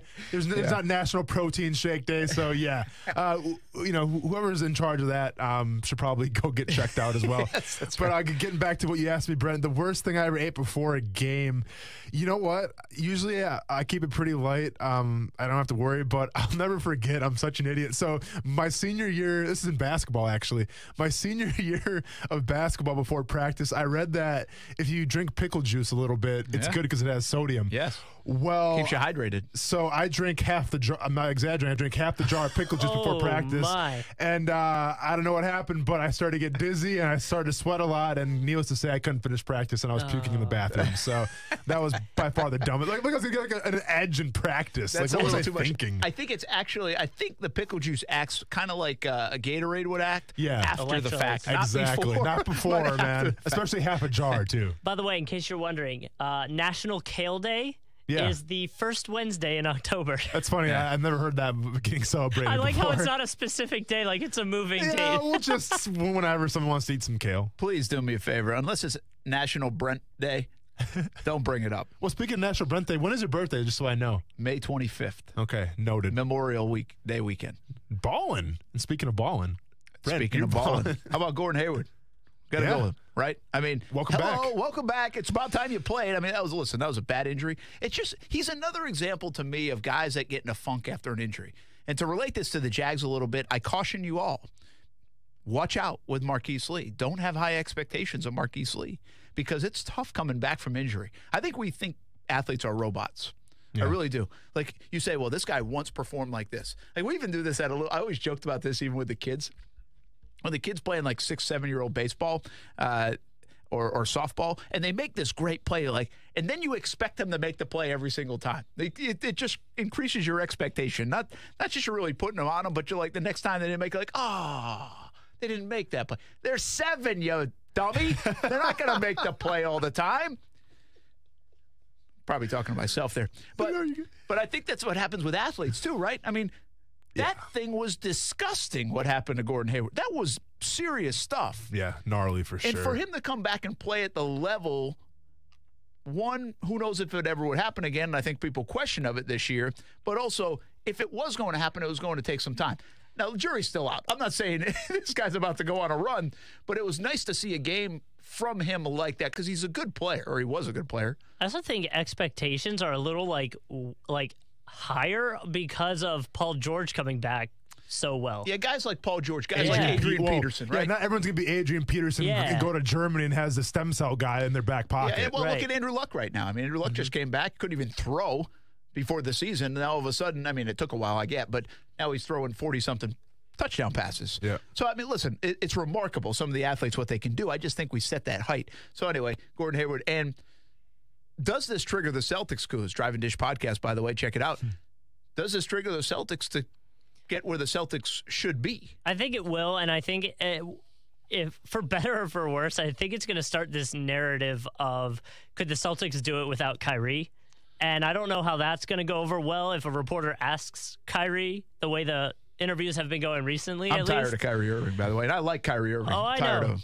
So but I think it also could give him that little extra pump and maybe relieve Kyrie in a way where he doesn't feel like he has to be the go-to guy, where Gordon can kind of get back to the way he was, dropping 20-some points a game. So it could get there. I think it could be huge for the team. All right, and speaking of Boston, they are in 5th place, 9.5 games out, but just 2 games. We all think the Philadelphia 76ers are pretty good. Mm-hmm. They're only 2 games behind the 76ers. East's going to be really interesting. Are the Milwaukee Bucks as good as everybody thinks? Yeah. Can Toronto finally win in the playoffs now that LeBron's gone? 76ers, I think, for my money, still have the team that I think is good enough to do it. The Celtics, if they find themselves, we've seen them play well. So East is going to be a lot of fun. I can't wait for those playoffs to start. I really can't. I mean, all the playoffs, because the teams, at least in the West, are so close where no matter what, it's going to be up until the very first day of the playoffs, you're not going to know who's going to be where. So I like that too. But the East, from round 1 on, there's going to be a few games where whoever they play, it'll be a matchup problem or something like that. But I think, any of the Bucks, Celtics, Sixers, Pacers, because they've been playing out of their mind, Raptors matchups, if it's in the second round, if it's in the first round, wherever it is, that's got to go 7. The Pacers it's still so intriguing to me. The fact that Oladipo goes down and they can still maintain what they're doing. It's insane. Yeah. Fallen time. Fallen. Movie ideas. The Fox 2000 company has purchased the rights to the story of Jeannie Bouchard's blind date Super Bowl bet. Brent, are you familiar with it? Of course you're not, because we have lives. During the Super Bowl, capital L, capital I, which was, I don't know, the one with the Falcons play the Patriots. Not sure what the number is. Bouchard made the claim on Twitter that she knew the Falcons were going to win as the fourth quarter arrived. A Patriots fan reached out to her and ended up asking her if the Pats won, if they could go on a date. Well, obviously, of course, she said yes, because who blows a 28-3 lead going into the fourth quarter. So this tennis star, Jeannie Bouchard, who was at Wimbledon and whatnot, I think she won Wimbledon, ended up losing the bet, and you know the rest. She had to go on a date with this guy, and now the Fox 2000 company has bought the rights, made the script, and will be turning the story into a movie. Wow, I can't wait to watch this on DVD. That's an awful story. I know. I mean, I had to throw it in there. It's sports related, and you know what? It was kind of a slow news day for Fallen Stories. Yeah, I was going to say. Real slow. It sounds like it. I mean, today. if you got Wimbledon in there, though, very good. She won Wimbledon. How do you spell her last Jeannie name? Bouchard. Bouchard. Let me look her up quick. Brent, you can go ahead, and I'll get back to you. Here's my fault. And I was going to go a different direction until I just saw this. You guys have probably never heard of him, but I have. I'm a Red Sox fan. Stephen Wright just suspended 80 games, the pitcher for the Red Sox, testing positive for performance-enhancing substance. Here's the catch, guys. He's a knuckleball pitcher. I think it's funny. I don't know. A performance-enhancing knuckleball pitcher. And of course, the same old story, Stephen Wright. I don't know how it got into my body, but I'll take responsibility for it. It wasn't something I intentionally did. And I don't necessarily disagree. Like, I don't not believe those guys. I think it happens. This is probably one where Major League Baseball says the guy is throwing 58 miles an hour knuckleballs. We know he wasn't trying to cheat in terms of getting an extra few miles an hour on the knuckleball. I mean, it's part of the rules, but crazy. It's one thing if you're a power pitcher and you get busted for PEDs, or you're a hitter and you get busted for PEDs. This guy throws a knuckleball, and now he's suspended for 80 games. The one that confused me, I think it was a few years back for the Phillies, and I remember my dad and I talking about this. Carlos Ruiz, Chooch, their catcher, got in trouble. And I think he was taking Adderall. And we're like, what does that really do other than focus you? I guess that maybe you can focus on the ball more. Like, I don't know why that would be a thing. I don't know the specifics of all of them, but again, these guys know what's banned and not banned. It goes like Sharapova did it, right? And everybody's. I do think they stretch. They stretch the limit as much as they can. Sometimes they get caught, and that's the thing. You know, sometimes do you really just not know? Yeah, I buy it. But your job is kind of know what you're putting in your body. And again, I could give Stephen Wright a little bit of a pass, considering like this guy probably isn't like this monster of an athlete. He's throwing knuckleballs instead. So he's probably not paying attention to as much as being put in his body as others. So getting back to Jeannie Bouchard, quick, Brent, you asked, she was the runner-up at Wimbledon back in, I think, 2014 and 15. I don't really know because she was in Sports Illustrated for the swimsuit edition. I've been distracted ever since. So take your word for it. Yeah. Nice, by the way. Better than Anna Kournikova. Oh, yeah. In terms of results, I'm saying. In terms of results, yes. I don't know, Brent. I was like in 6th grade when Anna Kournikova was a thing. So were you really? Yeah, that's pretty young, man. My goodness. Yeah. By the way, he says Wimbledon. Is it Wimbledon or Wimbledon? Wimbledon. Yeah, but I say Wimbledon too. Wimbledon. They need to change that to a T. Louisville instead or of Louisville? You know, I mean, Louisville. Take your pick. I agree with you. Yeah, I'm with you. Yep. Hey, stay in your lane. And I think a fun jumbo shrimp topic next on ESPN 690. You know you love the Dan Le Batard Show on ESPN Radio. We've got limited bathrooms here in the building, and sometimes on occasion, if they have a room empty, I'm allowed to go in between shows and use a bathroom to freshen up. I hear people coming in, and I'm just yelling, "Wait a minute!" But my plan gets exposed when I hear, "Hey, Dan Le Batard!" The Dan Le Batard Show, now 10 to 1 Eastern on ESPN Radio and ESPNRadio.com. Why do local women watch Action News, Jax? Because the unexpected can mess up their day. They like to know about the rain, the recalls, and school changes because their families are depending on them. They need more than just crime stories. They want to be in the know with real investigations that truly impact them, not something they can just Google. Is that selfish? We don't think so. Their time is valuable. In fact, more women are now watching Action News, Jax than any other station. At Diamonds Direct, we tell you all the time all the great reasons to come see us. But the truth is, there are some reasons why you should not go to Diamonds Direct. Like if you want to pawn your old gold, we can't help you. If you want silverware, crystal, porcelain, or china, you won't find it at Diamonds Direct. See, at Diamonds Direct, we don't believe you can be all things to all people. If you try to be, you probably end up just being average with most of them. At Diamonds Direct, our focus is diamonds. Our DNA is diamonds and bridal jewelry, period. That's why we have up to 20 times the selection of diamonds you find at those other stores. It's why every major bridal designer in the world is found in our showcases. And it's why we can find the perfect diamond ring for you, whether your budget is $2,000 or $200,000. Diamonds are our passion. It's what we do. It's all we do.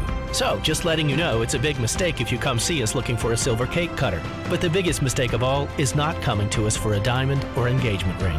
Diamonds Direct, Jacksonville's direct diamond importer. At the markets at Town Center. DiamondsDirect.com. Whether you're buying a new or a pre-owned vehicle, your experience should never be anything less than exceptional. Hey everybody, it's Brent Martineau of Action Sports Jacks. And if you're considering a new or pre-owned vehicle, I encourage you to go see my friends at the new Jenkins Hyundai of Jacksonville.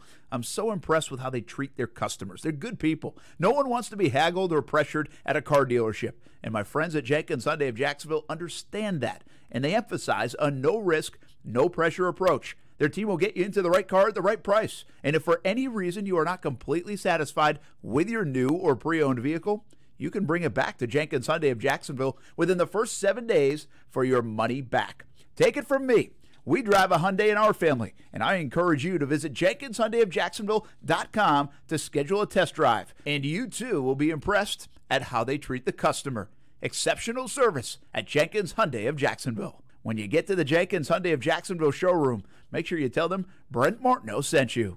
As we reach our 67th year of serving the Jacksonville community, we are grateful for all the support we've received since our founding in 1952 at NAS Jacksonville. Today, ViStar still holds true to our military roots and is honored to provide ongoing assistance and financial education and to sponsor and participate in more than 200 events and charities each year. We thank our military and veterans for the sacrifices they've made for all of us and our community for putting their trust in us. ViStar Credit Union. We never forget that it's your money. Insured by NCUA. The free agent class, like it's not a terrible year to not have a ton of money. True. Because I think you'd be throwing money at people. I mean, heck, we're even arguing Nick Foles is worth throwing money, and he's got a Super Bowl ring. Action Sports Jacks with Brent Martineau. Weekdays from 3 to 6 p.m. on ESPN 690. You watch Action Sports Jacks on CBS 47 and Fox 30. Now Action Sports Jacks is on your radio. Broadcasting live from the ESPN 690 Anajar and Levine studios. Here's your host, Brent Martineau. Nerdcore hip-hop. Yeah. It's people who identify as nerdy, rapping about the things they love, video games, science fiction, having a hard time meeting romantic partners, you know. It's really catchy and fun. Losers, in other words. Well, Savage Trebek. No, I'm teasing you. Oh, that's one of my favorite Alex Trebek moments. Very good. Good moment there. Austin Lane finding that. That's what always is cool about Alex Trebek on that show is he would zing people sometimes. Oh, you know? yeah. It's like it feels like this very formal show, with brainiacs. Very professional show, and then he would come in with a zinger from time to time, perfectly timed. Oh yeah, usually. Yep. And isn't he? I've never really read too much on it, but I feel like I've heard he's brilliant. Yes, yeah. I mean, dude's a genius, a full-fledged genius. Like really, really smart. He is. So, again, if you didn't catch it, we're playing a little Alex Trebek. Pancreatic cancer, stage 4 pancreatic cancer. He announced, of course, to the longtime Jeopardy host. Positive vibes to Alex Trebek. Yeah. Welcome back here on a Wednesday. Action Sports Jacks on ESPN 690. Obviously, a lot of football talk. I'll get back to the Antonio Brown stuff in just a moment. Might even have a little fun with the jumbo shrimp. I announced something today or some things today. But right now, it is time for the daily segment. Stay in your lane with Austin Lane. A little bit of cruise control, a little bit of pump your brakes. Stay in your lane time. Cruise control, Robbie Lawler. Brent, do you know what a bulldog choke is? No. Want to take a guess? Bulldog choke. Well, I'm thinking it's an MMA move. That it is. Do you want me to show you? I prefer you didn't. But no, so anyways, let me go ahead and set this scene quick. So obviously the UFC card this past week and this past Saturday, I talked about Lawler versus Ben Askren. I'm a huge Robbie Lawler fan. He's my favorite fight of all time. Unfortunately, the fight didn't go his way. but it wasn't any controversy, where the fact that Askren had Lawler in a bulldog choke. So basically what a bulldog choke, to explain to people at home, is imagine a headlock. So a guy's got you in a headlock, basically. So it's not really a choke. It's more of just a squeeze. Well, the ref thought that Robbie Lawler was unconscious, even though he wasn't. And the ref called the fight, even though Lawler could continue. Needless to say, Lawler wasn't happy. But then the UFC released a video this morning of what happened in the cage after Lawler lost, and Lawler actually went up to the ref. Herb Dean was one of the best refs in the UFC and said, "Hey man, you're one of the best effing refs of all time. We all make mistakes, man. It's all good." And this is to a guy that just literally lost one of the most important fights of his life. So just being a constant professional like Robbie Lawler is, so props to him. So it's just a really cool video, man, because obviously tensions was high right after the fight got called, and then Lawler kind of made it a habit to go up to Dean. And Dean too, Herb Dean, the ref, also felt bad as well because he knew Lawler wasn't out. So it was just a freak accident thing that happens in MMA all the time. But props to Robbie Lawler for being a professional. In the worlds of Conor McGregor's and Khabib jumping outside the cage, Lawler's always kept it real. So props to him. Cruise control. How about a little pump your brakes? Pump your brakes. The captain of the Australian women's rugby team has been suspended for 6 weeks for what? Biting an opposing player. Oh, Mike Tyson, hello. Just wait, it gets a little better. The irony is the fact that the person that she bit is one of her national teammates on the rugby team. Whoa. For New Zealand. So a little dissension. Gonna be a little awkward meeting once the national team meets up again. Hey, I don't advocate biting people, obviously, but I gotta ask the question. Luis Suarez bit somebody in the World Cup, I think back in 2014, 2015, and nothing happened until after the World Cup. So how are we gonna suspend a chick for 6 weeks for biting somebody and not give the same repercussions to Luis Suarez? It was his third incident, by the way, biting somebody at the World Cup, and they just kind of, shunned it off like nothing happened. So there you go. Interesting. What's the worst thing you ever did, dirty-wise, on a football field? James Stewart talking to you. Right tackle from Tennessee Titans. I think his name was it was Stewart. I might look it up. I think it's James Stewart. From Mississippi For today, State. James Stewart. He resembled Don Vito. You know who Don Vito is from Bam Margera? I think he might have passed away, but Cruz, you know what I'm talking about. So James Stewart. Yeah. So James Stewart once called. I think his name's. I gotta look it up, but whatever. Stewart called me. Said I was ugly. I'm like, you look like Don Vito from Bam Margera. So stop calling me ugly. But then we'd always go like in the eye gouging things in the pile and things like that. And I think one time he stuck his finger in my mouth, like to try to fish hook me. So, yeah, we kind of went back and forth all the time. So that really does happen a lot. It doesn't happen, I think, as much anymore. I feel like the game's kind of calmed down a little bit. But, yeah, me and I'm going to look up his name right now. So you an eye gouge guy? Fish hook guy? If it's up to me, I'm going to eye gouge, so I'm not going to fish hook him. Yeah, fish hook doesn't do anything, That's kinda, really. Oh, it does stuff. It's just kind of, it's gross. Well, yeah, that too. And really, they could just bite down. I was going to say, yeah, that's a dangerous one. Yeah, so that's probably the worst, is I went for an eye gouge. There's a lot of eye gouging that goes on. You got to hate the guy, or you're just trying to David Stewart. Correction, David Stewart was his name. David Stewart. No, I mean, you have to really hate the guy, but it's one of those things you got to think about it. If you're on the defensive line, because I was strictly a left side defensive end, so I was facing the same guy 60, 70 plays a game. So eventually, when you keep on going back and forth, eventually there's going to be some jaw jacking. There's going to be some extracurricular activities. And, yeah, that's one that really stands out to me. Really the only guy that I had a problem with was Stewart. Everybody else that I can think of, we're all right. You, were you a trash talker, or you just kind of do your thing?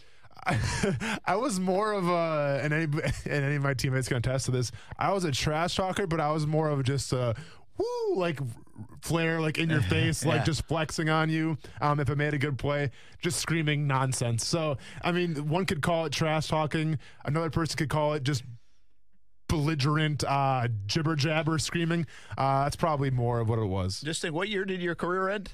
2015. 2015, 4 years later, you're still screaming nonsense. I am still screaming nonsense, man. I'm actually getting paid for it. We gave you a microphone. Yep, and now I'm getting paid for it. Not a bad gig. Hey, we started the show, just to recap a little bit, if you're just jumping in your car, and, well, you may want to rewind on the podcast later tonight, Action Sports Jax. on ESPN 690 podcast, or check us out on Facebook, ESPN 690 page. Check us out on Twitter at Brent A.S. Jacks. By the way, we've been getting a lot of views on Periscope and the Facebook, and really having some good weeks there. So I'm glad we continue to do that, and you can go back and watch it later, which is a cool thing. So check out the top of the show, the first half hour of the show. We really got into it on Antonio Brown, but just to belabor my point one more time, I still think, and we're getting mixed reviews on social media, I still think with this Antonio Brown stuff, the reports are we'll know by Friday. And there seems to be mystery teams involved with Antonio Brown.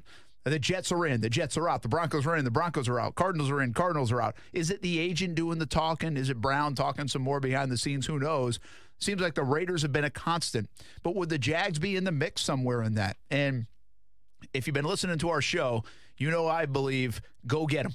I'll put up with the headache. I'll put up with the bad guy, bad leadership, whatever. I need to get a playmaker on this offense. For Nick Foles, for Dwayne Haskins, for whoever your quarterback is, Josh Rosen, you name the guy you want. I think all your quarterback choices stink if you don't have more weapons on offense. And this is the best one in the game right now. So a lot of people disagree with that. They don't want to put up with the problems of Antonio Brown. I understand that, but I do believe you have less problems in a locker room when you win games, when you score points, when you have a little bit of a swagger about you. I think that's a difference between 2017 and 2018.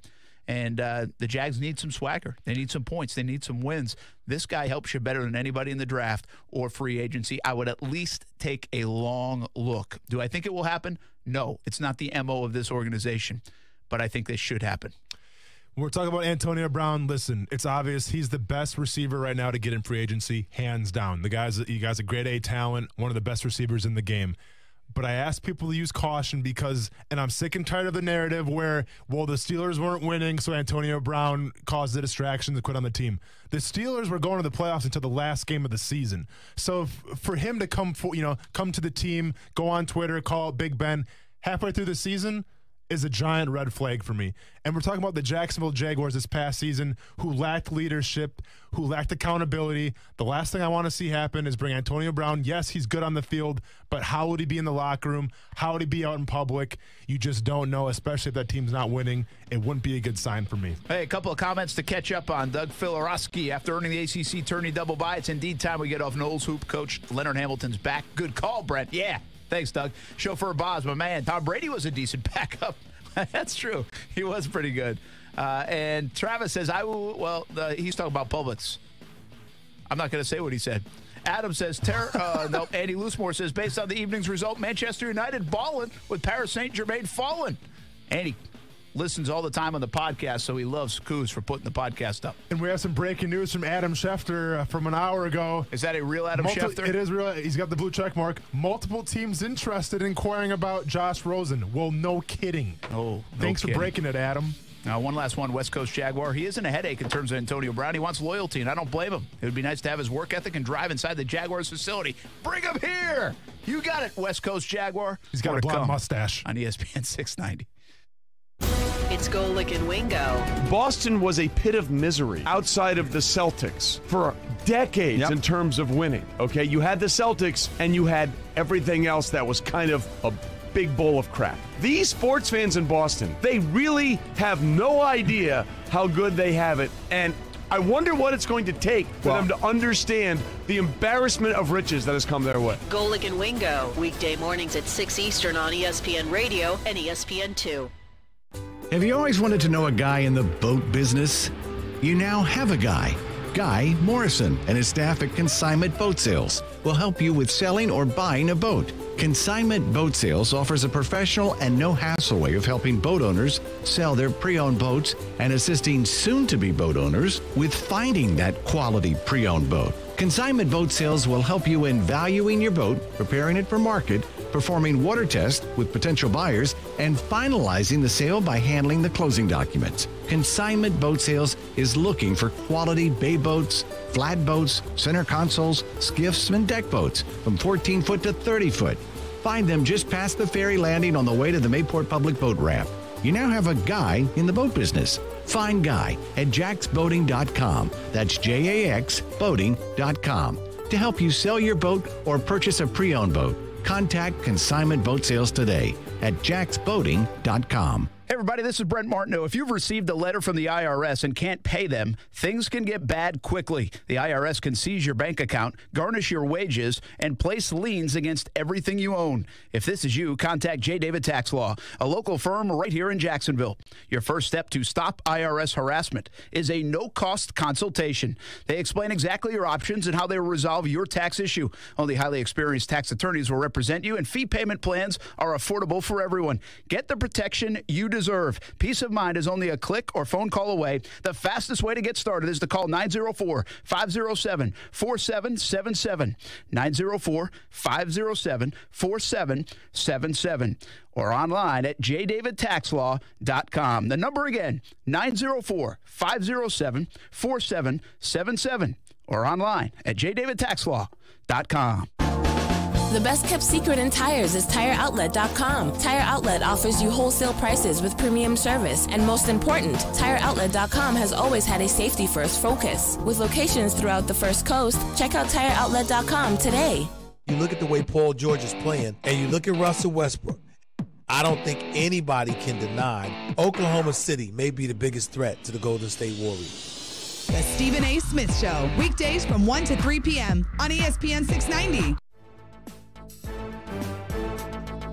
Now, back to Action Sports Jacks with Brent Martineau on ESPN 690 and ESPN690.com.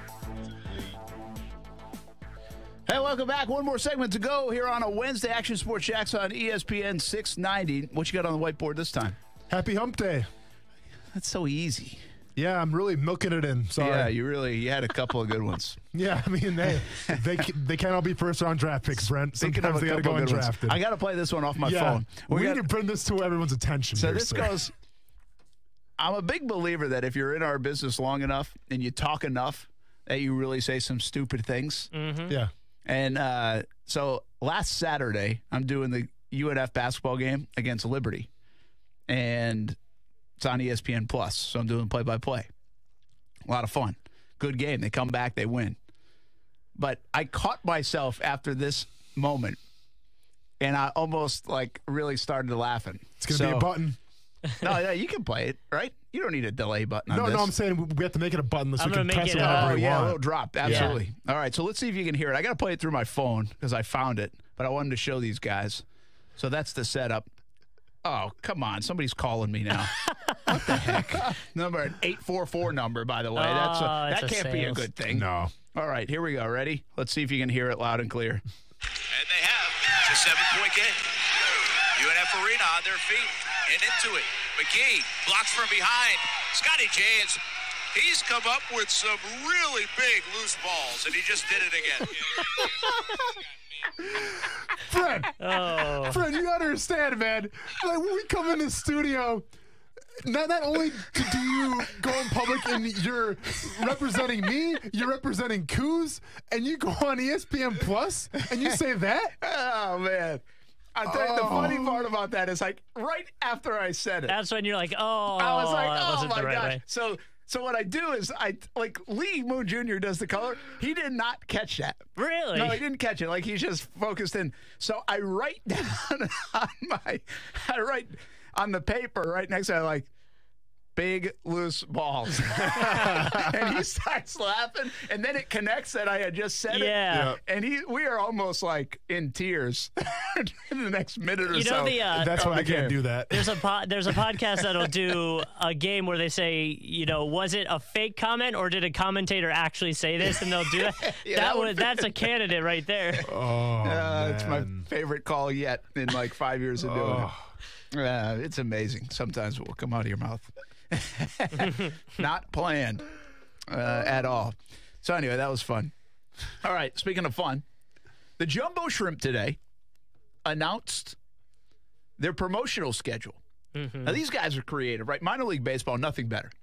From logos to gear, we know the change. Jacksonville Suns to Jumbo Shrimp, it's been a home run for them. I don't know how many people know this, but I think it was $1.4 million in merchandise they did in year number 1 when they changed the name.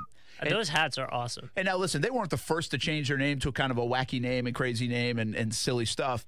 But now it seems like since they did, everybody's doing it. I think they saw $1.4 million. People were like, whoa, there's a market for this. And, I've always been one. I didn't necessarily do it, but I know people who have, and I've been interested in it.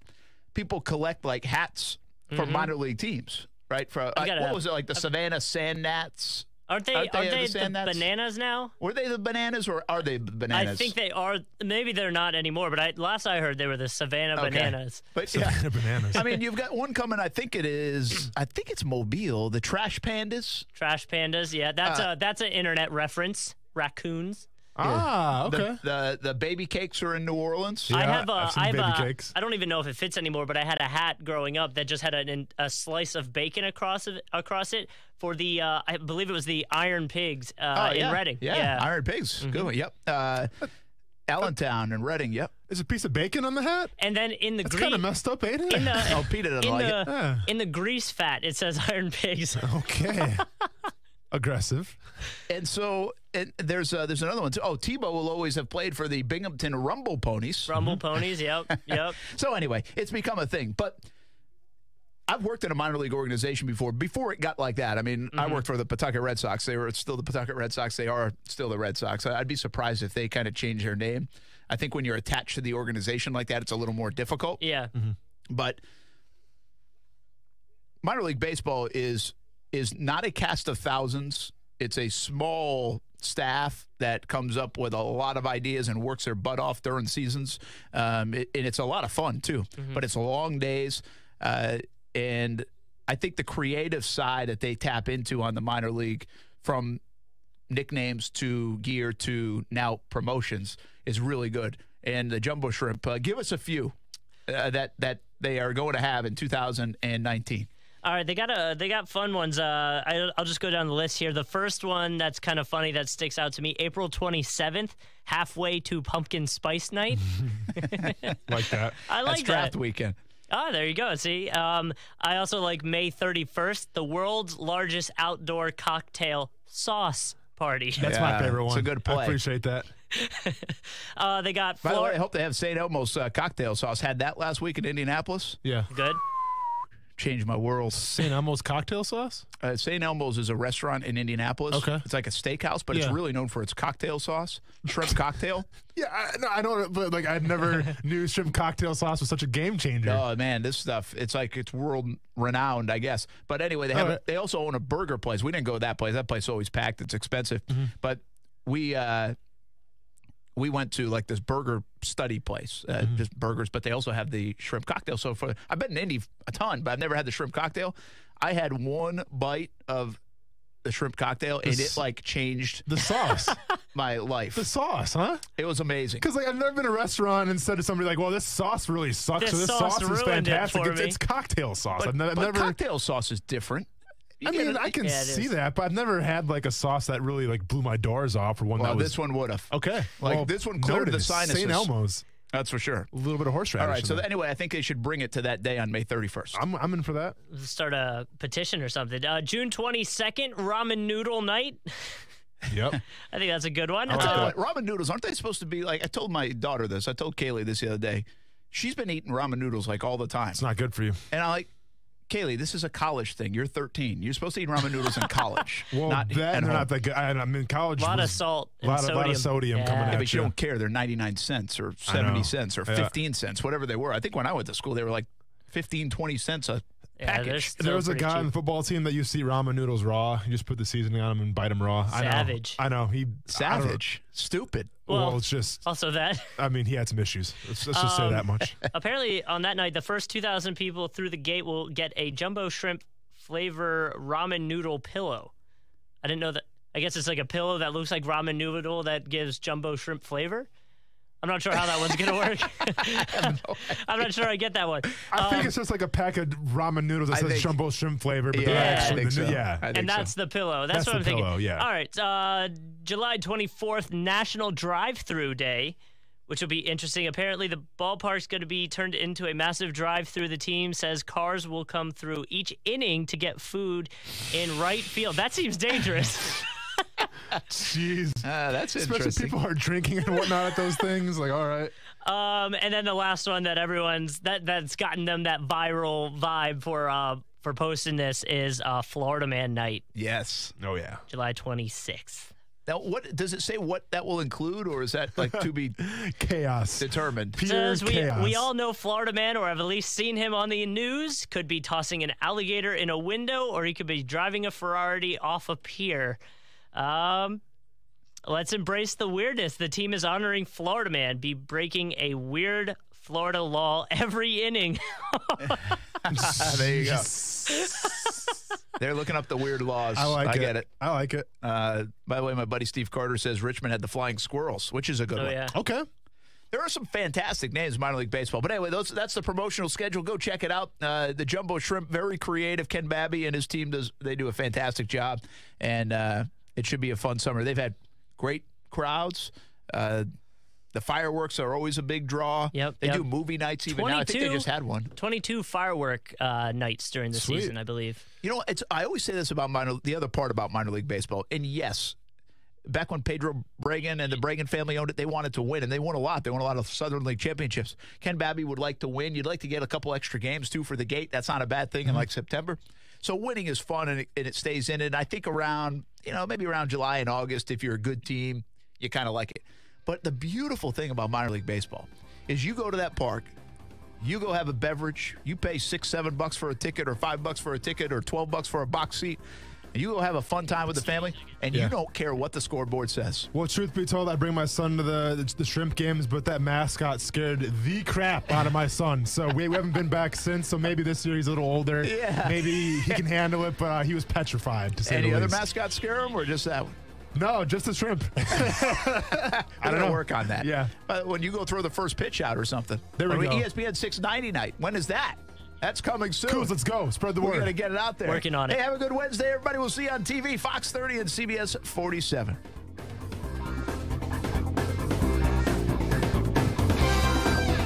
See, very intrigued by the Dan Le Batard Show on ESPN Radio. Is an unhappy Thon Maker the answer?